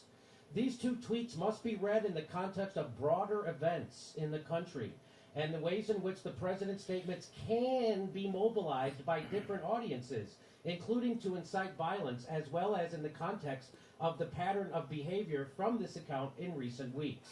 After assessing the language in these tweets against our glorification of violence policy, we have determined that these tweets are in violation of the glorification of violence policy, and Donald Trump should be immediately permanently suspended. So here's their assessment. They break it down for you. They go, we assess that the two tweets violated their glorification of violence, blah, blah, blah, blah, blah. And they determined that they were highly likely to encourage and inspire people to replicate the criminal acts that took place at the U.S. Capitol on January 6th. Now imagine if I made a tweet that encouraged more protests during the summer, during the Black Lives Matter, the anti-police and George Floyd. They would say, you're going to take your thing down because you're calling for... They could do that. That's what the precedent this sets. The other determination is based on a number of factors, including... This is what he's been warning about. President Trump's statement that he will not be attending the inauguration... I draw the line in inciting a riot his supporters and encouraging an overthrow of the government. Was not legitimate, hey, that's where my cutoff is. His previous claim for free speech. That there would be an orderly transition. I've got a cutoff. So Joe Biden agreed with Donald Trump that he shouldn't go. He thinks it's a good thing. Twitter says they're suspending his account because of that. They're not saying Trump said to do violence. They're not saying that Twitter interprets Trump saying that as him saying do violence. They're saying there's some random crazies in the world who are interpreting Donald Trump's tweet as saying commit violence, even though Twitter isn't saying it's saying that, and they're not saying that Donald Trump is saying that. They're saying some rando crazies are saying that, and that's why we should ban the president. We should censor him. That's what they're saying. I just want this just to be clear. That's what they're saying. The second tweet... Donald Trump almost started World War III on Twitter. ...considered violence act that the inauguration would be a safe target, as he will not... So both of those tweets... I'm going to do a super chat. They had to suspend him permanently. The mention of his supporters having a giant voice long into the future... Why does he keep doing and that this? they will not be disrespected or treated unfairly in any way, shape, or form... Why does this stupid fucking page keep doing this? This is Twitter saying that. Is being interpreted not by Twitter and not by a court... But as further indication that President Trump does not plan to facilitate an orderly transition, and instead that he plans to continue to support, empower, and shield those who believe he won the election. So they're interpreting what he's not saying that. That's not what he said. And they're just saying that. So let's remember what Joe Biden said. I was told that on the way up here, way over here, that he indicated he wasn't going to show up at the inauguration. One of the few things he and I have ever agreed on. It's a good thing I'm not showing up. So I guess Joe Biden will be permanently suspended from Twitter now too, because his statements could be also interpreted that way. No, of course he won't be. So this again is going to just strengthen Donald Trump's appeal to the people he's appealing to. And here is the New York Times. In pulling Trump's megaphone, Twitter shows where the power now lies. And there's Jack Dorsey on a TV screen addressing the Senate. And all I'm going to say is just because a guy looks like Abraham Lincoln doesn't make him an expert on free speech. You can't just try looking like someone from history and become a constitutional expert. That's not how it works. Caitlin Johnstone says we need to stop fascism, so let's give massive sweeping powers to an elite alliance of unelected authoritarians. Hey, how we think about... Here's a very smart guy. He says, how we think about internet law today. We have to let a warlord control the road. Otherwise, he won't be able to stop bank robbers from using it. How we should think about the internet law. Everyone gets to use the road. Bank robbery still illegal. That's the right take. In fact, Angela Merkel, she called Trump's ban problematic, as freedom of opinion is a fundamental right. And here's from Newsweek. This fundamental right can be intervened in, but according to the law and within the framework defined by legislators, not according to a decision by the management of social media platforms. Seen from this angle, the Chancellor considers it problematic that the accounts of the U.S. President have now been permanently blocked, a representative of Chancellor Merkel said. Glenn Greenwald says, what makes Merkel's comments particularly striking, apart from her well-reported acrimony with Trump, is, as Alice from Queens noted, Europe generally, and Germany specifically, has far less permissive free speech traditions than the United States, and yet even Merkel finds this alarming. There's Barbara Lee cheering it on. She says social media companies like Twitter and Facebook should have banned the president a long time ago. Well, the president suggested he would start his own media platform on Twitter. Ron Paul, if you don't know, Ron Paul today tweeted out with no explanation other than repeatedly going against our community standards, Facebook has blocked me from managing my page. Never have we received notice of violating community standards in the past, and nowhere is the offending post identified. There it is. There's Ron Paul. Ron Paul says, the only thing we posted to Facebook today was my weekly Texas Straight Talk column, which I've published every week since 1976. Chilling, but maybe it's time for libertarians to stop saying they're a private company and start demanding free speech for everyone. Caitlin Johnson says this isn't about tolerance. It's about trusting government-tied tech oligarchs to regulate speech around the world on monopolistic speech platforms. The left is politically impotent in our society. Unless this is just a hobby for you, at some point you should plan on the left becoming a threat to the oligarchs and warmongers. What do you think happens then? The left is politically impotent in our... As a leftist, I'm fine with censorship because I'm not like the leftist revolution. It's not like the leftist revolution is going to be organized on social media. That's what people have been saying. She said social media isn't for organizing the leftist revolution, you bonehead. It's for creating more leftists. It's for reaching the mainstream. A leftist's first and foremost job is to create more leftists. Overthrow if the the monopoly. leftist becomes a potent political force, all the censorship protocols they've been putting into place these last few years will be used to Love and stop it peace. from infecting the mainstream herd.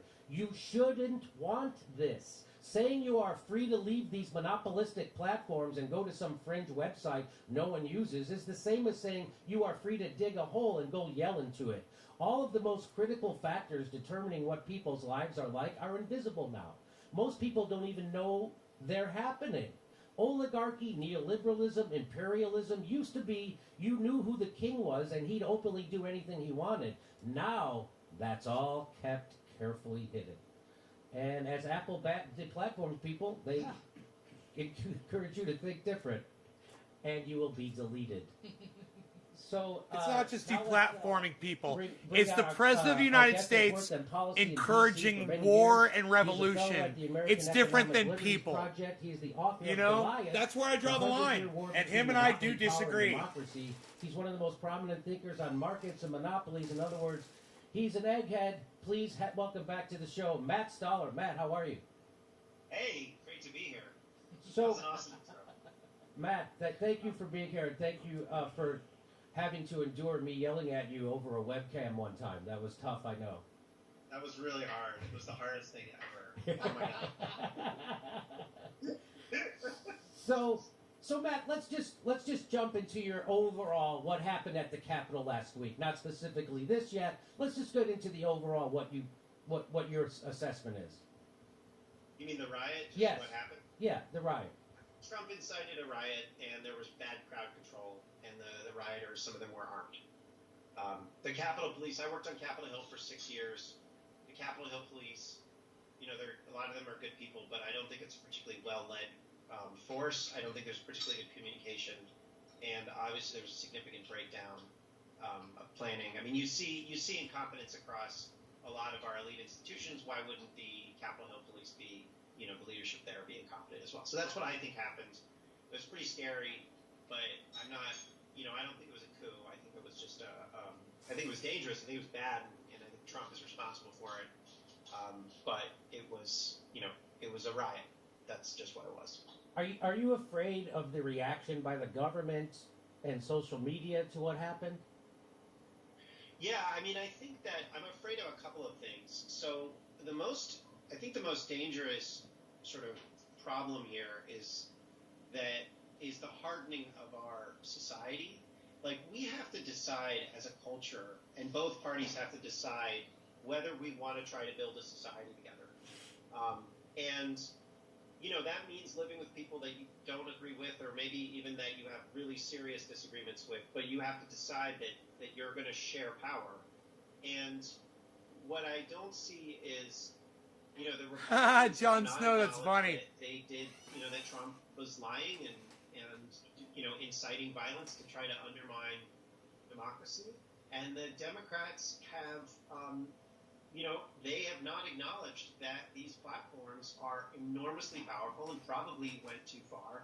And it's, you know, yeah, I think this is more on Trump's fault. I think he's, you know, he should be put, probably, you know, impeached and removed and probably put on trial for what he did.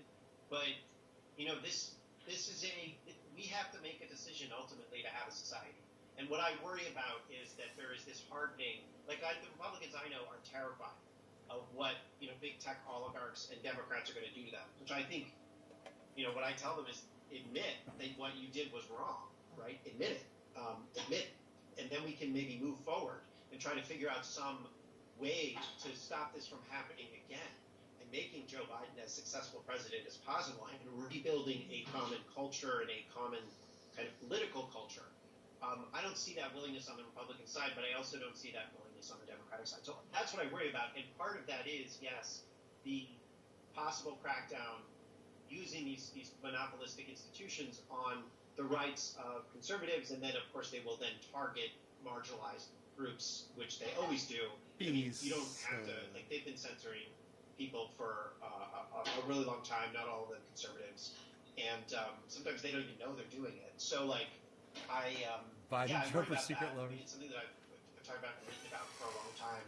But it's also, you know, the way that these platforms have developed as powerful monopolies is part of the problem.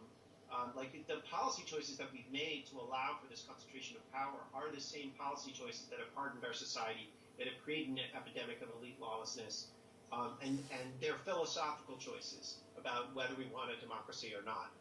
And when you concentrate power the way that we have, and I look at antitrust, I look at regulation, I look at these kind of media policy, and when you concentrate power the way that we have over the last 30 or 40 years, it means that you are not trying to build a society, a democracy. You're trying to build an oligarchy. And this is what happens. And so I'm worried that we're not going to get to that root cause. But I also think we can. I don't think this stuff is rocket science. I think there are solutions here. And we're not that far away from them, although both sides are pretty hardened and don't want to actually get there. So, Matt, you talk about, you touched on something that most people don't know anything about, and it's super important to our democracy, which is antitrust laws. Right. Right? And the fact that Barack Obama didn't enforce any of them, and the fact that we haven't enforced them, I can't remember when the last time, I think they did something with Microsoft. Yeah. Was the last thing they did. Remember when I was a kid, they broke up AT&T. I remember when that happened, right? Right. So, and then it just took a little while for AT&T to come all back together. Anyway, but so talk about that. So is that what you mean, by the way, when you say these are policy decisions that have created this? So by letting the Silicon Valley have all this power, that's a policy decision by government. Is that what you're saying? Yeah, that's right. So for those of you who don't know, antitrust law is the body of law where lawyers bill $1,000 an hour to tell the government to let powerful people do anything they want. Oh wait, sorry, that's every body of law right now. Antitrust law is the body of law that is supposed to deal with concentrations of market power. There are a bunch of other areas of law that deal with that too. There's different forms of public utility law. There's, there's the legal framework is kind of scattered around the government. There's consumer protection law, there's privacy law. All of these deal with what we call market structure. But yeah, the current kind of environment of social media was created over the last 20 years or so. I mean, these are relatively new companies. Facebook, I think, was founded in 2004 or 5. Google was founded in the late 90s. YouTube is the big sort of social element there. Twitter, and these are mid 2000s companies. Their business model is basically they compile detailed dossiers on people, and then they follow them around the web and show them ads. And in doing that, they redirect a lot of money that used to go to local newspapers and publishers and, and artists to themselves. And for a lot of reasons, it's anti-competitive. They effectively use the Wall Street Journal's own data to target the Wall Street Journal's readers in places where the Wall Street Journal doesn't make any money. So they're basically using the content of what news gatherers create, but they monetize it and keep the money. And that's why every newspaper is really going bankrupt. A fourth of American newspapers have disappeared in the last 10, 15 years, and a lot of the rest of them, and particularly local ones, have been totally hollowed out. So this is a very dangerous anti-competitive business model, but it happened because the antitrust enforcers and regulators at the Federal Trade Commission didn't actually enact rules when these business models were being created. So they didn't create, say, a do not track list. A do not track list would have allowed users to say, no, I don't want to be surveilled. And these things tend to be popular. When they implemented a do not call list, say don't call me, don't call me at dinner, millions of people signed up for it, and they would have done that with do not track. And this was completely within the FTC's authority. Had they done that, social media model would have gone in a different direction. The same thing is true with mergers. So back in the mid-2000s when Facebook was first emerging, they were competing with MySpace. And the way they competed with MySpace was interesting. Because they said, oh, MySpace, you don't want to use that. That's like, unsafe. Everything's public. It's kind of gross. There's all these weirdos on there. Facebook is safe. You can just meet the people you know at college, and we even let you vote on our terms of service, and we'll protect your data. This is how they competed. And then when they killed all their competitors, in 2014, they said, okay, we're going to surveil the hell out of you. And they bought their they didn't just kill MySpace. They also, which they beat in the marketplace, so that's fine. They also bought Instagram and they bought WhatsApp, who were two major competitors, and they bought them because they were competitors. Now, if you think about it, what they were doing is they were competing by differentiating their products on privacy grounds, saying this is going to be safer, it's nicer, it will keep your stuff private. And then when they killed all their competition, they were like, well, fuck that, whatever. And the thing is that if you had competition today, real competition in social media and in these business models, and you didn't allow for this invasive surveillance targeted ad model, then you would see a race to the top of a bunch of different communication networks who would say, I'll keep your data safer. I'll let you communicate more efficiently. I won't try to addict you, which, again, that's another thing that they do with their user interfaces. I won't harm your mental health, which, again, is another thing that they do.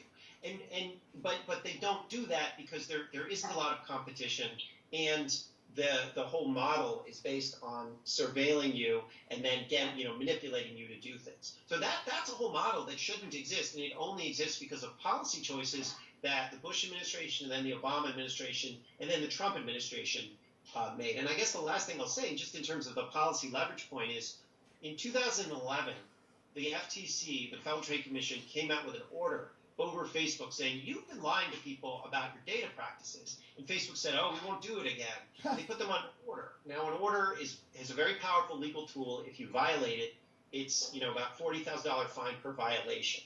Google also has one of these consent decrees. There are all these companies that have consent decrees. Well, in 2018, when The Guardian revealed that Facebook had been sharing data with Cambridge Analytica and that they've been violating the order, and not just once, but tens of millions of times, well, you take tens of millions or hundreds of millions of times and you multiply that by $40,000, that is a company-killing fine.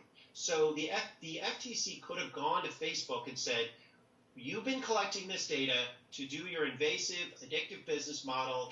You violated the order.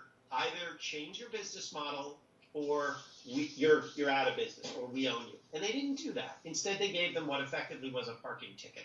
So there have been all of these missed opportunities to make sure that these business models are not monopolistic, are not harmful, do not radicalize people, but we didn't take advantage of any of them. And I think, and this is kind of what I argue, is like we should be going and saying, let us drain the poison out of these radicalization engines. Let's turn them into like neutral communication tools. Like nobody ever says Verizon really needs to clean up what's happening on its network, because they don't make money by getting you to do crazy shit. They just sell you overpriced phone service. And that's a problem that we can it's a problem because it's too expensive. but they're not destroying democracy, right? Right. So what I don't.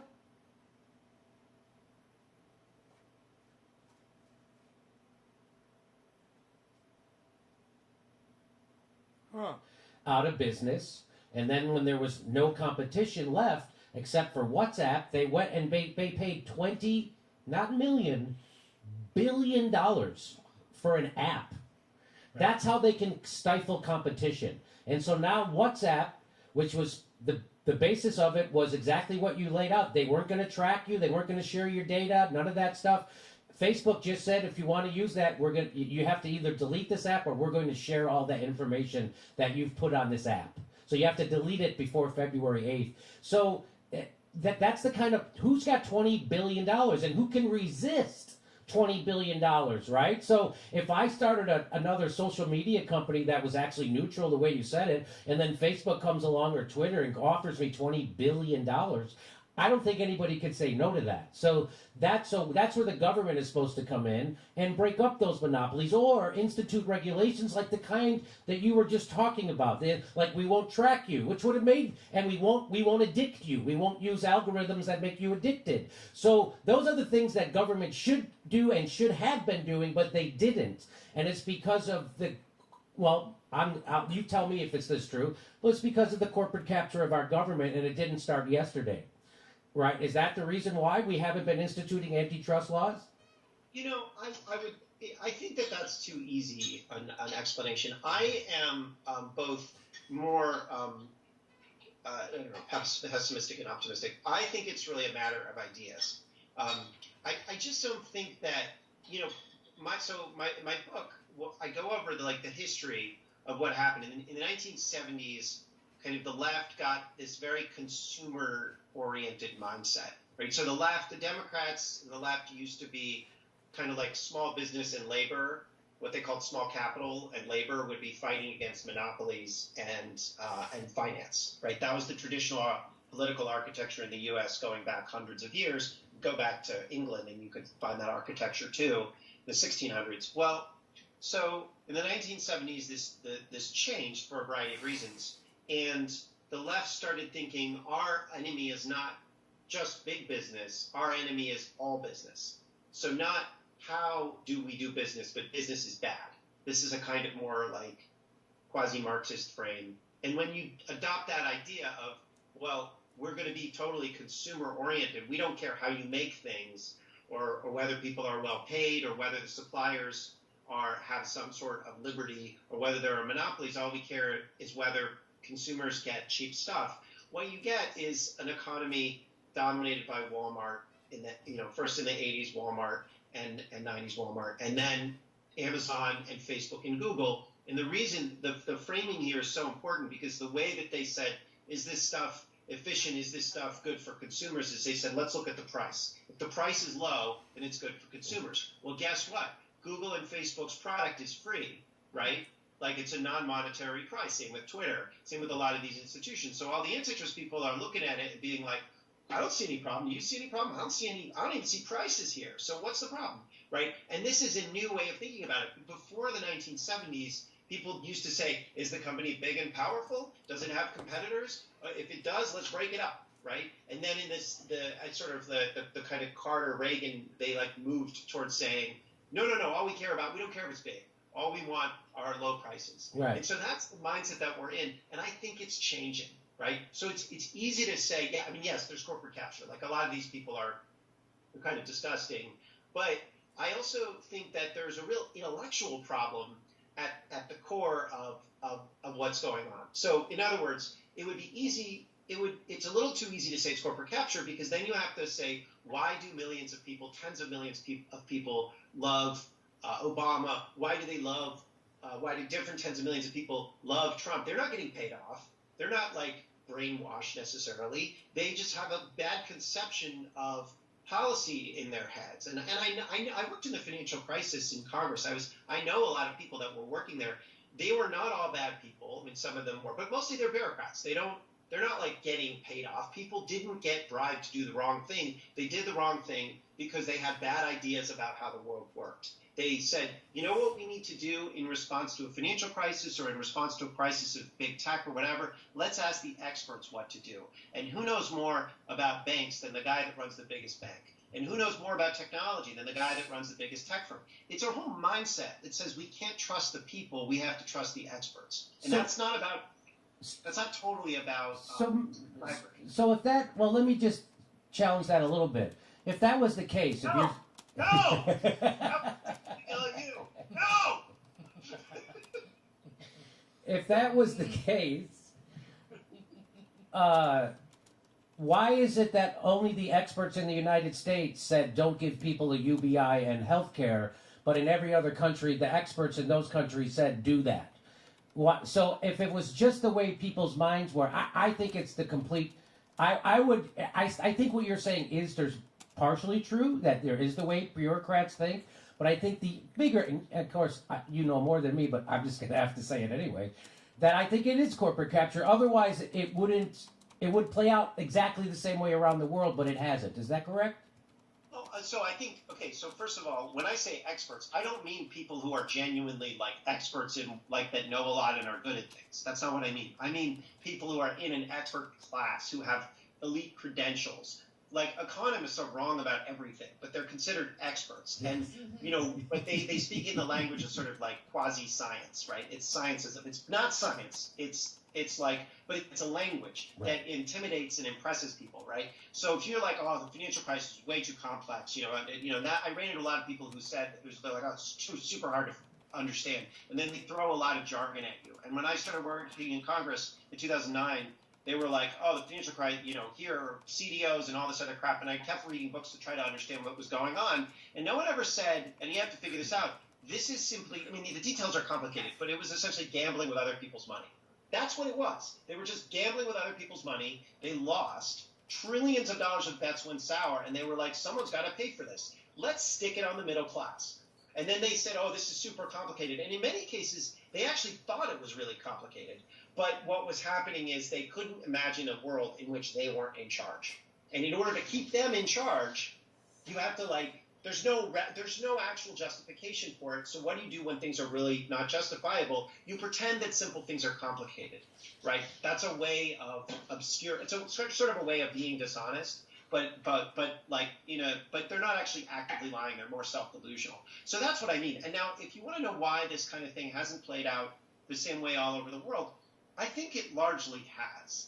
I think that there's a little bit of an overstatement. There's tremendous dissatisfaction all over the world. It's probably worse in the U.S., but you've seen ethnic divisiveness everywhere that these platforms are dominant. You haven't really seen anyone break up these platforms except one country. One country has done a good job, Russia.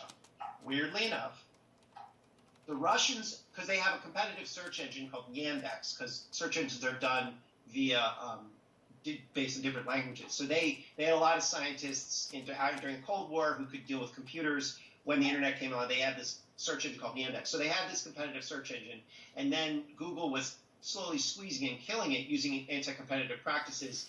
The Russian cartel office, the antitrust agency, actually sued Google and said you're not allowed to use these anti-competitive practices, which what they were doing is they were essentially saying, if you buy an Android phone... I won't ramble like this motherfucker does, I promise. You're not allowed to do that anymore. And then Yandex's market share went back up. So there's actually a competitive search engine market in Russia, nowhere else in the world. But everywhere else in the world, they're kind of pretend to be very different, but they haven't really been that different. He uses a lot of words to make his point. Arrangements during the pandemic, that I'm not as familiar with. I think that there's just been different approaches. In general, other countries, the best place, the places they've handled this really well are East Asia. They've handled the pandemic really well. In Europe, I think they've handled the economic policy a little bit better and the health policy a little bit better. Vaccinations are a little bit worse. But this is a problem across the West. It really is. We have not figured out. We have corrupt institutions, the same elite lawlessness. You have the same problems. Because it's the same ideas. It's neoliberalism is sort of dominant everywhere. They trust their economists who are terrible. We trust our economists who are terrible, and so on and so forth. And now I'm fucking exhausted. So what would you recommend happen now? Like you were right before we went to air, you were saying some kind of stuff that seemed radical. So how would you handle the social media platforms right now and the censorship? What do you think we could do, and what should we do? Well, just censor anybody who disagrees with me. I mean, just let them do the censorship. Obviously, couldn't be worse. Yeah, so problem solved. Look, would you have? Okay, so this is confusing because there are basically two major problems. There are two major problems in law that interact with each other, and when it's the interaction that's the problem. So the first is the monopolization, which we've talked about. Okay, and one way to deal with that is to say, if you are an important piece of infrastructure, whether you're AWS or you're Google or Facebook, you have to let everybody come onto your platform on equal terms, right? Sort of the same way that if you want to buy Verizon service, you can buy it at the same price for the same service that I can buy it for, right? They can't just discriminate against you because they don't like your politics versus me. This is a rule called common carriage, sometimes also known as public utility rules, but it's an equal treatment, equal services. Net neutrality is part of that. Civil Rights Act of '64 said, if you're a hotel or restaurant, you have to serve all comers regardless of race. It goes back thousands of years, common carriage. Serve all comers, same class of service. Okay. If you were to do that, right, if you were to say you're a major piece of infrastructure, you would also be saying to Amazon, you have to carry Parler. Now, let's say that Parler was knowingly contributing to political violence, right? Or knowingly contributing to dangerous, harmful things, which, I can bring you cases where, like, Grindr, for example, has been negligent in how they handle safety issues, right? That's Facebook has been negligent in how they handle fraud. So if you were to say you've got to carry these guys, then you're saying you have to carry the ability to organize violent insurrections and dangerous stuff. That's problematic.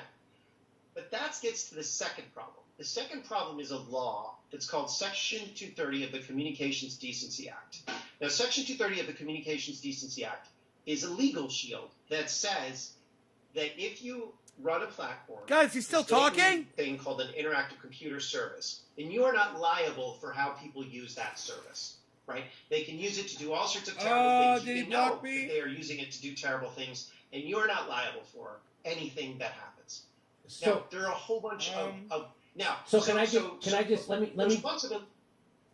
me just break that down for people. What you're saying is that the Section 230 law says that Twitter and Facebook are not considered publishers, so you can't sue them for anything bad that they publish, but they're more like a bookstore. So you don't sue the bookstore if there's something printed in a book that's libelous, or you sue the publisher. So Section 230 allows them to actually act as publishers where they can censor stuff, but not be held responsible, legally liable for stuff. Correct? Am I getting it right? Yeah, that's right. Let me give you just a very clear example so it's obvious what the stakes are. So Facebook has there's this problem in the military where all these soldiers go abroad to fight, and scammers impersonate them. They come up with fake profiles of real soldiers.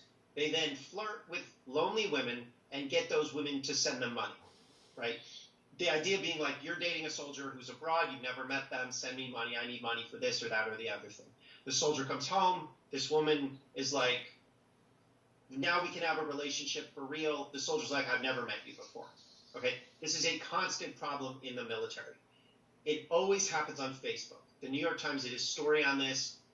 Facebook could easily deal with the problem. They know what's going on. It's known harm. There are real damages. This would be a classic case of negligence. But Section 230 prevents anybody from bringing a claim in court saying you are knowingly causing harm through negligence, and you owe money for this. You need to put a stop to it. That's what Section 230 does. Another example, Grindr, which is a gay dating app. There's a guy who one day somebody showed up at his door. It was a guy who was demanding sex and wanted to do drugs with him.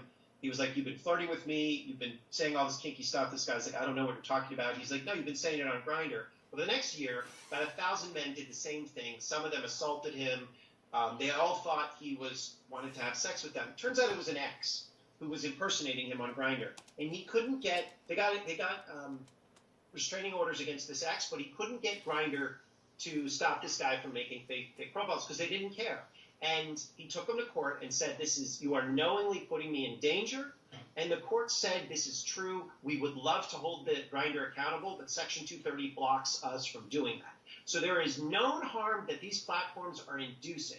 It's like pollution. They don't care. They don't have to pay for it, so they pollute. He has 14,000 people watching him, and he's just fucking eating it up, and he's not making any fucking points. What that means is there's a whole bunch of content and behavior that should be illegal, but is effectively shielded by Section 230. This includes the stuff that I mentioned on Grindr and Facebook with the military scams, but it also includes things like organizing violent riots, right? Which you're not allowed to do. That is illegal. But because of Section 230, Facebook, which is probably where most of it was organized, isn't liable for it. Now, Section 230 or Bill 230? Or a lot of stuff that's legal that should be illegal because of Section 230. And then if you say, hey, you guys need to do common carriage here, you guys need to carry this, what they then have to do is carry a bunch of stuff that should be illegal but isn't through their platform. So the solution here is to say, but on the other hand, if you say, hey, private monopoly, deal with this bad thing, then you're saying, do this coercive, dangerous thing. Like you're saying, use your power arbitrarily to censor political people we don't like. And that is also very dangerous. That is coercive. That's what you're talking about. That is what a lot of the people that you folks. So the answer is pretty simple. Deal with both problems at once. Say, we're going to get rid of Section 230, so illegal stuff online becomes illegal, right? And then say, big tech, you have to serve all comers. And so you don't have to serve people doing illegal things.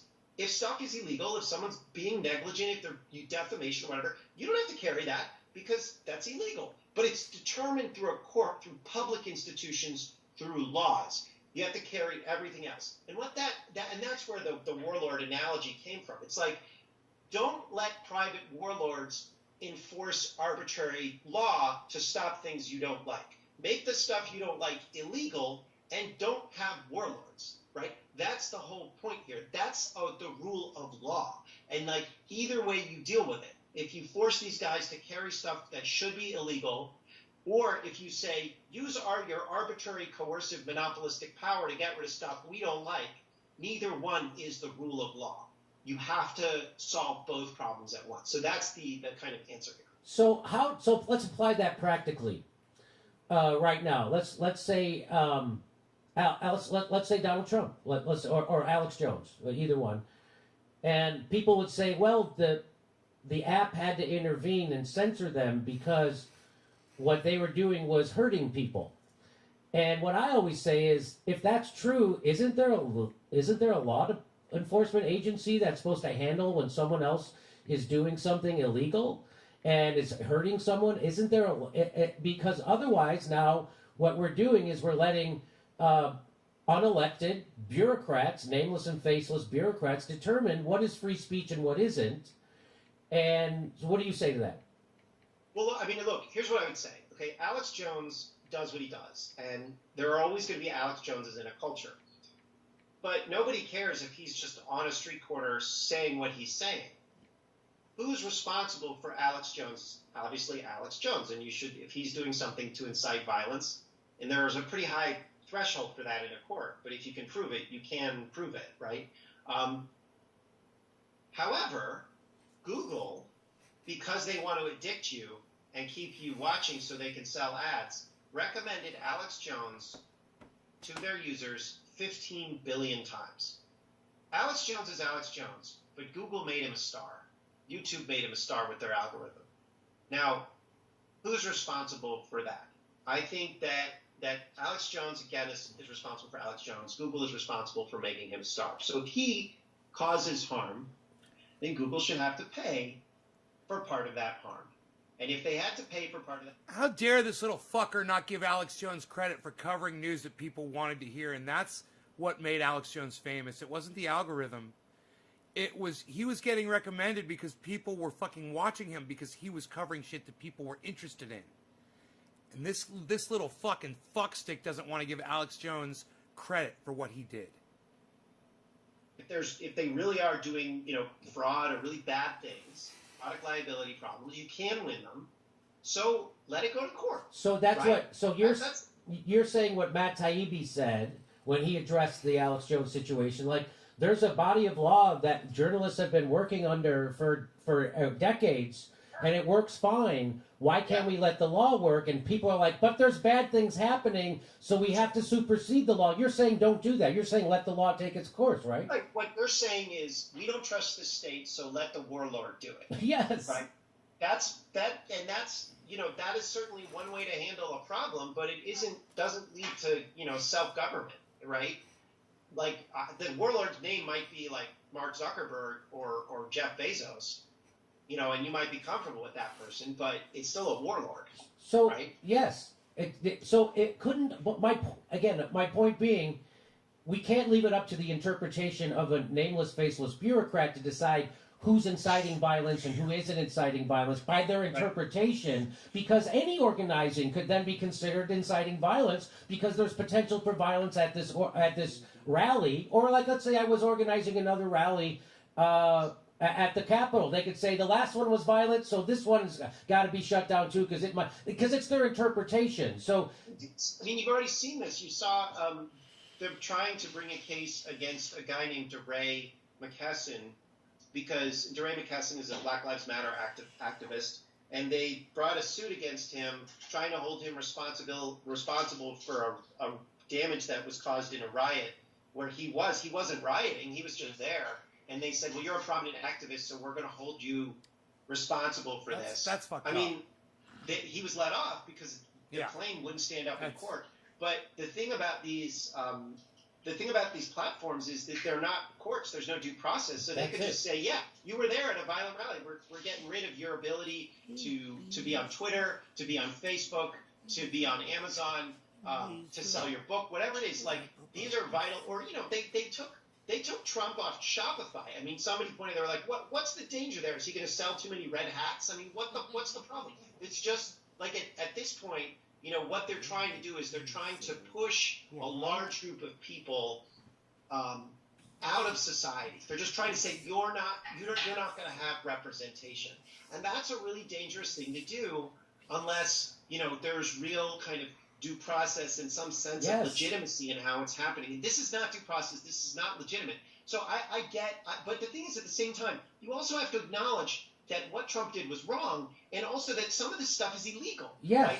And it shouldn't be happening, and that we should have law enforcement actually doing stuff about it. You can agree that what Trump is doing is dangerous, and it might even be illegal. But it's not for Jack Dorsey to decide arbitrarily. And the way he did it was complete bullshit. He's saying the reason why he did it is because Trump said he wasn't going to show up to the inauguration. No.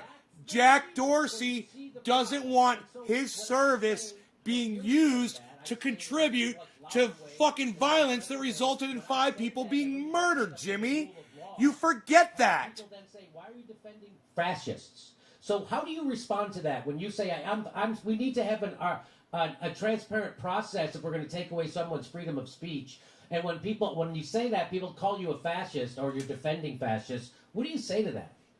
Well, usually I don't respond because, it's not worth it. It depends on the forum. I think if you're in a like on Twitter, for example, I've stopped responding to a lot of that because it's not worth it, because that's just, people are getting addicted to outrage, and they want to just go after you. And I'm sort of trying to pull back on that. I don't think it's good for me, so I'm sort of trying to pull back on that forum. So that's one thing, is you don't have to respond to it. On the other hand, if somebody says, look, you're defending fascists, what you have to say is that the right way to address dangerous illegal behavior is to have the state and the police deal with it through the rule of law. And we all agree that you have to do that. The problem is you're not going to retain a democratic society by saying, well, our fascists. So is this guy okay with getting rid of hate crimes? He doesn't want to do hate crimes anymore? So Nazis can go ahead and start spray painting swastikas on synagogues. the N-word can be sprayed in black people's, on their cars, in their neighborhoods, and on their homes. And this is, we can start burning KKK crosses in our front yards or in the yards of black people. That's okay with this guy too, right? You know, it's always been a problem. How free does he want it? There's a sense of romanticism. So the left, many people on the left, and I think this is true across the board, not just on the left, but like a lot of left-wingers are utopianists. They want a perfect world. They genuinely do. This isn't like it's not an insult. They just believe that we can solve all problems. We can perfect our society. The kind of revolutionary sort of fervor and spirit. And if you believe that we can perfect mankind, then any problem is a political problem. And I think that the issue here is that there are just going to be bad things that happen in the world, and not everything can be solved through politics. So I think that like their emphasis on control and authoritarianism, and I don't think this is true across the left, but there's a lot of people on the left that are just romantics, and they're just like, oh, if there's somebody somewhere being treated badly, that's a place for the state to go. And like that's a problem. That's a bad way to see the world. And they don't. There is oftentimes isn't. There's a tension between like respecting the personal sphere, respecting people's agency, which means respecting their ability to do shitty stuff and be assholes to each other, as long as they're not doing anything illegal. Like and starting World War III, to like create a perfect world, and that like the ultimate like obnoxious strain of what we're talking about is like HR compliance bureaucracies. But that's like, and that's the like worst of everything, because that's like this left-wing control freak aspect married to this right-wing corporatism. Yes. I don't think it's pervasive across the left. I think the left is largely confused. Yes. And people do different things. But yes. It comes from a good place. It's just that yes. good intentions are not enough. You need yes. to think clearly about human beings. So what? Yeah, exactly. Of course, the road to hell is paved with good intentions, right? So is the road to fascism. And right. So when lefties are cheering on Donald Trump being censored and the way that it's happening, what they don't realize is they're siding with the corporation. That's really what they're siding with, is big tech and the surveillance state. That's really what they're siding with. And so let me just ask you, Matt, you worked in D.C., and so you know things that most people don't. You've seen a lot. Why do politicians who are self-described fighters for the people, why do they not fight for health care during a pandemic, but they will cheer censorship from big tech monopolies? Who are they listening to? Well, I mean, I think without being specific about, I don't want to speak to any particular politician, because they're all, they all have different sort of track records. My general observation is that, you have to have, like, the basic problem on the progressive side is that progressives are just not interested in business. They just don't care about business one way or the other. And a lot of power in America flows through business. And I don't mean that it flows through big corporations controlling things. I mean, if you want to affect how some problem works, you're probably going to have to make some changes to a market structure, right? That's just, you're going to have to make some change to how finance works or whatever it is. If you want to roll out a vaccine to everyone in the right way, you're going to have to know the supply chains of how vaccines are made. And progressives, by and large, don't know anything about any of the systems they talk about. So when they, talk about, and this is not true of every progressive, but when they talk about like the problems that they want to address, they kind of segment the world into social problems we care about and the economy, which is all about like tax rates and redistribution, instead of recognizing that actually, like, these are very complicated systems that you have to understand, and that the downstream problem here that you don't like, whether it's kind of certain forms of racism or whether it's like, economic inequality or whether it's not being able to make enough, vaccines or distribute it appropriately, that stuff often is, the reason it's happening is contained in boring spreadsheets, right? And not something you can hold signs about. And I think that that's something that we have to really start to figure out, how do you get progressives to understand and care about commerce again? Because that's really the core of it. How we do commerce is in many ways how we do justice. Well, so, again, correct me if I'm wrong, but it seemed like 40 years ago, the right-wing corporatists they started building their think tanks and laying down legal structures and legislation that ALEC, all that stuff. It doesn't seem to be a lefty equivalent to this, no? Like they did, There isn't, and the reason is because conservatives, like if you talk to like a 40-year-old newly elected Republican congressman on the right, they likely ran a business at some point in their life. Like that's where they come from. Whereas if you talk to like a 40-year-old newly elected Democrat, usually they were some sort of activist or lawyer, or they were in public service. They don't know anything about business. It's just not innate to them, and they're not that curious. There are exceptions. Katie Porter, for example.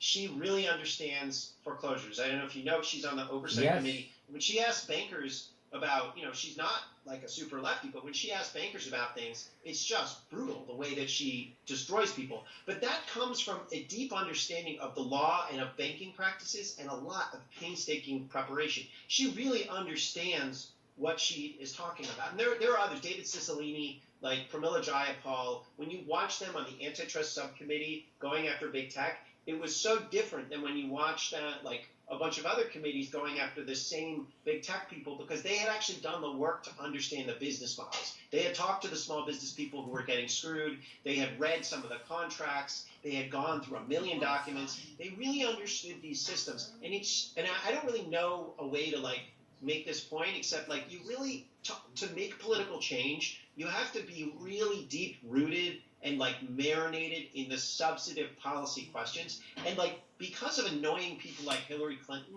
who pretend, Pete Buttigieg and like the West Wing, all of people who pretend that wonkiness is boring, when really what they are superficial, narcissistic idiots who don't know anything about policy. I mean, they've taken wonkiness and turned it into an aesthetic that is like, oh, this is all very complicated, and then they spit out gibberish. And that's true. That's a real problem. Kind of like him. Wonkiness, like this stuff is fascinating, right? The way that these laws work, it's all the money and power in the world. I mean, this stuff is super interesting. Americans will like obsess over football salary caps. You can't tell me that this stuff, there isn't a way to sell this stuff, right? You can't tell me that if you were to be clear about what all this stuff means, you would explain. I mean, FDR, the Democrats used to be very clear about what this stuff was, that people wouldn't actually understand it and care about it. And when you look at like a CNN town hall during a presidential campaign, what you'll see is that the reporters will ask annoying questions about like, aren't you too liberal? And all the normal people will be like, I can't pay this bill. What do you have to say about this? They ask policy questions because that's what they expect from their government. So I think this is, really getting to like being grounded in commerce and business and the policy that comes out of that, and building a politics out of that, and not from these kind of weird ideological predispositions about someone put ZZZZZ. I love it because I was just thinking that. How much of the responsibility for people not doing what you're talking about and not having the understanding that you're talking about would you lay at the feet of the 1996 Telecommunications Act? No, I think it came before that. I think the Telecom Act was really bad, and it rolled up, like it allowed the roll up of media like Clear Channel as a result of the Telecom Act, and like all this consolidation was really problematic. And the Telecom Act also included Section 230, so it's like that's what created. I wonder how many people are watching. Barons of today who are really dangerous. Almost 15,000, but he's dropping. So it's really bad. It's ruined our ability to think. But the idea that policy and politics are not connected, that politics is this kind of the fuck is that? Turn that shit off, dumbass. Personal virtue, like the idea that politics is about personal virtue and not governing outcomes. That is a problem that I think that came from, like, that was coming in during Jimmy Carter. I mean, Jimmy Carter was like, I'm a president who will never lie to you. Yeah. That's not. And then like when Reagan, got rid of merger law and did a whole bunch of, Democrats basically didn't notice. They noticed the tax cuts. They noticed the racism, but they didn't notice all of the savings and loan scandals and all the merger booms and all that, Michael Milken, all that stuff. That stuff was complicated banking stuff. I don't know, but that's all boring. And the idea that all the money and power in the world is boring, that was in Democratic politics, and I think it came out of the counterculture, honestly. I think it came out of counterculture in the 60s. A lot of the people that are in the Democratic Party, that are in Silicon Valley, in the Republican Party, they're very counterculture. You notice like how they're all like, I'm not, Hillary Clinton got super offended being, I'm not the establishment. How dare you call me the establishment? Yes. And it was like, why are you so embarrassed about being the establishment? I'm part of the establishment. Who gives a shit? Just be like, yeah, I'm part of the establishment. Stop. Someone said stop the ding. She got super offended at that. And the reason Stop the is people steal. in Stop the counterculture, ding. And that's where this all comes from. Don't want to believe, they sort of abhor power. They think power is kind of bad, right? You mentioned earlier, you read a kind of somebody talking about how we used to know what the king did and then it all became hidden. One of the reasons it's hidden is because the people who are in charge don't actually think they're in charge. Like, you ever notice how when Obama would he was president, but he would narrate and observe, he would treat his own presidency as if he were a pundit? That's kind of part of it, right? They don't actually think they're in charge, even though they have the positions that they've been clothed by authority by the voters. So that's, I think, we got to change that. We have to really kind of say we want governing power, we want to govern, we want to make people's lives better with government, and we want to restructure markets, and we care about getting it right, we care about rigor, we care about these details, and that's what justice is. Justice is, God is in the details, justice is in the details, democracy is in the details, right? So Chris Hedges talks about how America has lived through a corporate coup d'etat in slow motion, and that our dictator has been replaced by a nameless, faceless corporate state dictator. Do you agree with that? And we've been talking about how to break out of that. Could you give us your final thoughts on that? Please. I think a good way to illustrate. Yay! Final thoughts. Yay! A good way to illustrate that point is when you call up your health insurance company or something like that, and it puts you on this phone tree where they're like, tell us what you want, and you're like this, and they're like, I don't understand, and you're like, operator, and you can't get through to anyone. That's because there's some, some consultant somewhere has said we'll save money if we replace, the first line of phone people with this automated system. And then when you finally do get through to somebody, they can't help you, and you're mad, and they're not in a good mood, and it's because they don't have any authority either. That's what's known as absentee ownership, right? That's a concept that economists, thinkers in the 19th century developed, which is that the people who sort of are in control are not the people that feel the pain from the use it's of like property, I'm with you. This is right? crap. So if you have too much land, you're not going to take care of it, right? If Mark Zuckerberg might own Facebook, but he doesn't know that are too big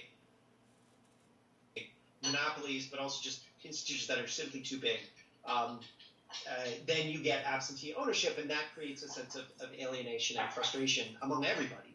And that's one of the things that's happened since the 1970s is a lot of these mergers didn't really who's concentrate clanking on power. dishes They in just his made house institutions while he's bigger on the and phone with just Jimmy less Dore? responsive. And I think that it's not quite a dictatorship. It's kind of like a system that's in transition. It could go it's corporatism. It could go towards autocracy and fascism. It could return towards democracy. It could go either way. And that's kind of the way that I think about it. I mean, no so one's rude. That's the other thing. Is no one's really. He's literally sitting there fucking on goddamn live with Jimmy Dore, and some idiot is behind him doing fucking dishes. Aggressively and gives orders. But I want that person to be elected, right? I want that person to be accountable. And people, I think this libertarian thing on the left has kind of convinced people that the use of authority is authoritarian, and instead of the use of private authority can be authoritarian, the use of public authority can be authoritarian, but the use of authority itself is not authoritarian. Right. In fact, what I was saying around #ForceTheVote is the biggest abuse of power is not using the power you have. I said so disrespectful. Right. What I liked about Force the Vote. So disrespectful. We could quibble, and I think there were a lot of quibble being like, oh, he's asking for the wrong thing, right. or whatever. It's what I liked about it was you were asking for something. Let's do this. Let's wrap it up. You are in a position of public responsibility, and you should use that power, whatever power you have, and you should be explaining how you're using that power. Yes. And in a dialogue about that. Nobody likes this guy, man. I will never go on a podcast and talk like this. I swear. And God, losing in what a bad ways. fucking I mean, it's wordy not- I don't cunt. mind if you lose. You're gonna lose. Blah blah blah blah blah blah blah blah blah blah. Blah blah blah blah blah blah blah blah blah. Blah blah blah blah blah blah blah blah blah. Blah blah blah blah blah blah blah blah. Shut up! Is because that I didn't see Shut that process. up! I didn't see Shut people up! getting better at things. I saw the left continuing to sort of, you know, like every other institution in America, Did you super chat? just refuse to admit any problems and do the same corrupt, or not even corrupt things, but just things that don't deliver what you want them to deliver, right? And that, so I think that that's like, and that's why I was happy to see what you did. And I'm like, this is a serious person, right? Like, because you're asking the right question, right? And that's the important thing. You're asking the right question, and you're saying you're our political leader, sort of deliver something, or explain it, like tell us why you can't, and then we'll figure it out, right? And I think that that's kind of the culture that we have to get to. That's the culture that the Democrats used to have, that kind of populist culture, and a kind of an open culture where disagreeing is fine, and even being a little bit mean, as long as it's kind of in good faith, is fine, as opposed to like this like weird aristocratic culture where you have to be civil. I'm for civility, don't get me wrong, but like I'm not for civility over everything else. So that's kind of like that's what I think is important about, and that's why I was like, you know, I DM'd you afterwards. I was like, I think that this is important. I think that this conversation is important. It can go on lots of yeah, directions, right? you think, There's bro? power everywhere, right? And you I haven't heard what you said since blah blah blah. It's just a change in our culture, in like the culture of the left, that I think would be really like that would be really helpful. And we don't have, you know, there's all, I mean, that's the thing about Congress and government. There's all of these really cool, fun tools that people have left in these institutions, these legal tools that they've been lying around for 200 years. And we've solved a lot of problems in this country, and a lot of those laws are still in force. There's just legal authority everywhere to just do stuff. And like, so let's find it and use it. And like, yeah, it's so much fun. It's so cool. Like, it's like really fun to go. I said, it's like really fun to clean up STFU, messes in S, politics. enter I just think T, of, like, enter instead of F, being morose enter about U, it, being enter. like, oh, they control it all, and there's nothing we can do, and there's 13 Shut years to up! like, well, let's just admit that we fucked things up, and we can do better next time. I agree 100%. I did not expect the amount of pushback I got by pushing the bare minimum of what everybody agreed on, which was to force a vote on Medicare for all. That's the bare minimum. And like you said, they could have asked for a million things more. They should have asked for a million things more. And they didn't ask for anything. Nothing happened. So you talk about being disillusioned with the left. Hashtag force the vote has made me realize there isn't a left in America, and that's the problem. No, he's in the living room. That's my boyfriend. We couldn't agree on when it came time to do it. Half the left said, "Don't be mean, tell them to and let's wait for a better time." We're in the middle of a deadly pandemic. The left is completely lost in America, which is why we're the only country not giving people a UBI during this pandemic. Fucking Japan's giving people 100% of their paycheck. Canada's been giving people money. UK, Sweden, you know that. I don't have to tell you. They're all doing it. The only people who aren't doing it is the United States, who also doesn't have health care. So this is the only country this is happening. With the dishes, I said. This isn't happening in any other country. And when I raise my voice and I ask why the fuck aren't they doing everything to get it for us, they don't talk back to me. They don't even show up to a town hall that had 100,000 people attended. They wouldn't even address it. And somehow still I'm the guy who's the fucking asshole. Well, if you have your head on straight, you know I'm not the asshole. I'm the pissed off constituent. They're the fucking people with power who have abandoned us. And that's where we are in this country. And we're sliding, 60% of small businesses that closed are closed permanently.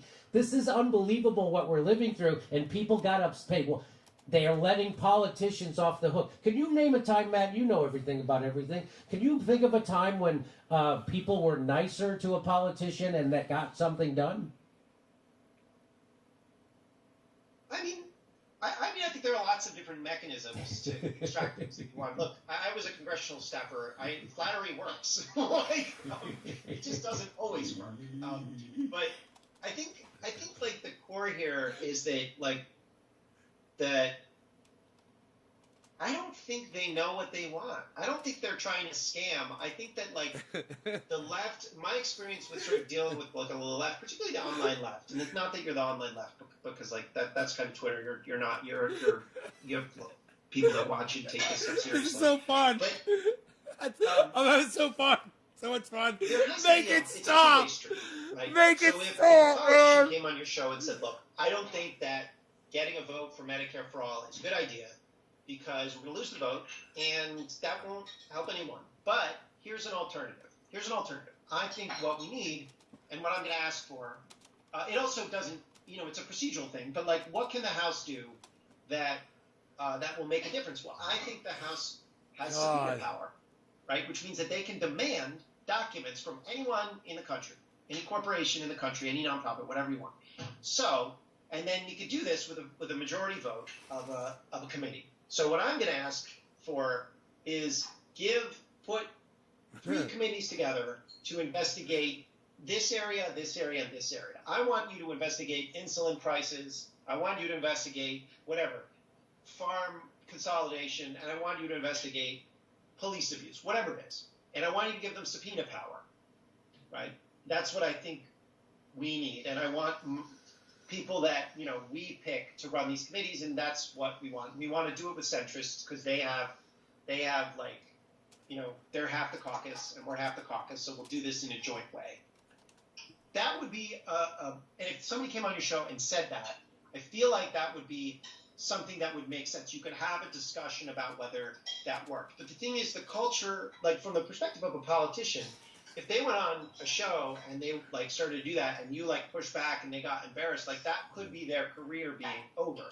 And the problem that we have on the left is that the ecosystem. It's like, turn around, look at your fucking mom and go, hey, Mom, I'm literally being watched by 14,000 people on the internet right now.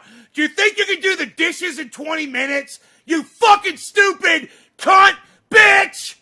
Use subpoena power and really ask tough questions of powerful people and do investigations and then lay out policy ideas for restructuring these areas of the economy. I don't think that most of those people would be happy because they haven't yet internalized the idea that this stuff matters. So part of the job is to say, we are going to figure out a real agenda here that is like a coherent agenda. You could do healthcare. You could say, I want a special subcommittee. I want a committee on healthcare. And I want to understand why all these drug prices and hospital prices are so high. And I want to lay out a bunch of ideas at the end of this Congress on bills that would actually address this. Because, the healthcare system seems to be creating a lot of private jets. And I want to stop that, right?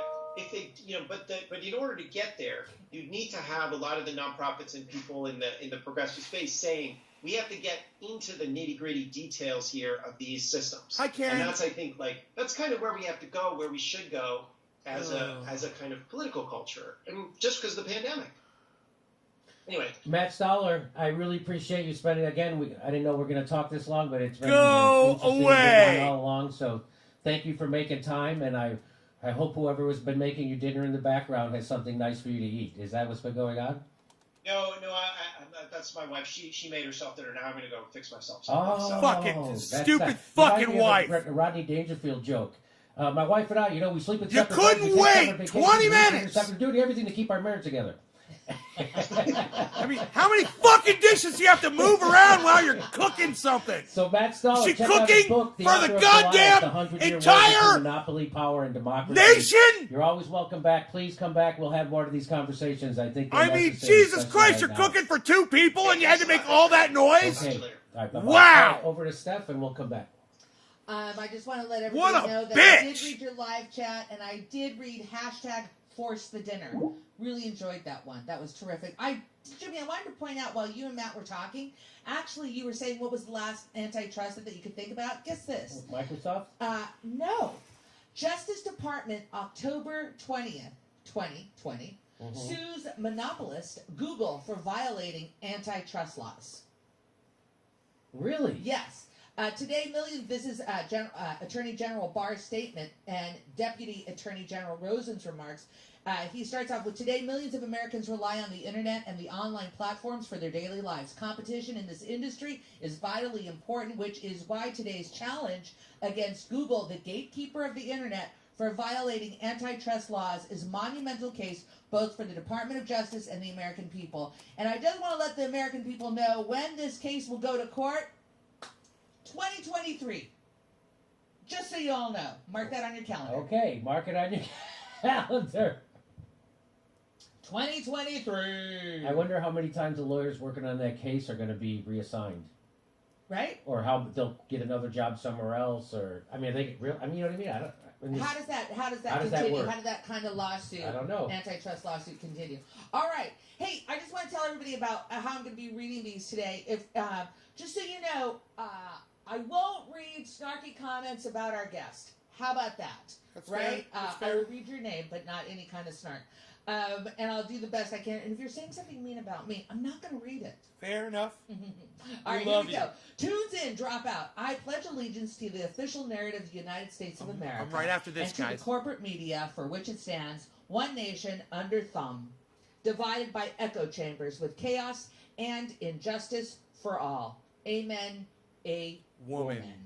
Oh my God, I read that. Tune in, drop out. I love that. Terry Hesticle says, how bad do you have to F up Terry Hesticle. as elite tech people to make Alex Jones seem right? Yikes. Real libertarian Jimmy, we need to unite the far left with the far right and give people freedom of speech, healthcare, and end the war. Candace Owens and Jimmy Dore, 2024. No. A normal guy. Hey, normal guy. Nay's Garden. I've defended Jimmy on Twitter all day. Steph, I sent you a DM. All right, I'll be reading that later. Not a DM. Nay's Garden. Andrew Byrne. January 6th wasn't the Dems 9/11. It was the Reichstag's fire. Jimmy, you have a new story that he sent you at 5:25. An update. Got it. Kumar the Guru. I'm here to rat out some of the names who were at Capitol. It was Anya, Buster, Eric, Shia, Harry, and his wife, Sharon. I'm not going to read their last names. Okay? My next one's coming up. But I did the My most next I could. chat's coming All up. right, AMLO. Is this the AMLO from Mexico? So is Twitter going to ban all those who went along and cheered Guaido's attempted coup in Venezuela? Right? Right. Es verdad. Sets. Sound guy, crank up the volume. Really? Imbroglio. Hey, Steph, do you and Jimmy have the scoop on what happened to Bob? What's next? Thompson? Missed that guy. I don't know. Who's Bob Thompson? I don't know who Bob Thompson is. But it's what's next. Wesley Mullins, fellow progressives, do me a favor. Tweet at Senator _Joe Manchin to let him know that you disapprove of him not supporting the 2K checks. Wesley, I love you. Veggie Bad. Since people on Twitter are now cheering for censorship, I hope it's common sense. You know, I don't like you. Censor them. I think the movie quote says it best. So this is how liberty dies, with thunderous applause. Bam. Back to JD. Oh. Okay, so you know hashtag Force the Vote was literally taken out of the DSA's manifesto on how to pressure politicians. That's the centerpiece of theirs. Well, here it is. A guide to pressuring young congressional representatives to support Medicare for all. And in that guide, they said, pushing a floor vote in the House not only tests the political strength of the movement to make that happen, it also sends the bill to the Senate, calling the question there. Now a Democratic Senate. A floor vote in the House will force representatives to finally reveal whether they're on the side of healthcare profiteers or on the side of the working class. This is from the DSA's own guide. We know Medicare for all won't be a reality under Trump, but a House floor vote is the best which side are you on political opportunity in 2019 and sets the stage to make Medicare for all the decisive issue of 2020. So now, you know that, by the way, is there a part, there's no part, I looked into their guide on pressuring politicians, there is no part in there that says be polite. And if it's in there, I missed the part that says keep your criticism of politicians FCC friendly. I didn't see that either. And there's nothing in there that says don't yell at webcams to get health care. So none of that. So I was following their thing, and then the DSA, some of the leadership came out against me. What? And they were dragging my name through the mud on Twitter because I picked up their idea and was pushing it. And then people like The Intercept, who has a access sweetheart deal with AOC and the squad for journalism. And then people like The Intercept's Ryan Grimm would say Jimmy Dore doesn't know how to build a coalition with the DSA or the nurse. Hey, it's not up to me to build a coalition with the fucking socialist organization that is supposed to be pushing this. I was shaming them for not pushing it. I don't give a fuck if I build a coalition with the DSA. That's not on me. I'm a fucking comedian. It's up to them to figure out how to use my platform to push for fucking policies. It's not the other way around. I don't have to sweet talk the fucking DSA leadership into following their own fucking guide. That's when you're doing access journalism. That's when Ryan Grimm is doing access journalism. That's how your brain gets clouded. You think it's up to the citizen and not the organization. No, it's up to the organization. I'm following their own goddamn manifesto. And I don't give a fuck what they think about me. How about that? And if they don't want to jump on board, their own members should hold them account. Not holding me account for not being nice enough. Or no, hey, there's a YouTube comedian who doesn't know how to build coalitions, and that's why we'll never get health care, Ryan Grimm? You fucking tool. That's why because it hinges on a YouTube comedian's personality? Social skills? Or does it lay on the DSA?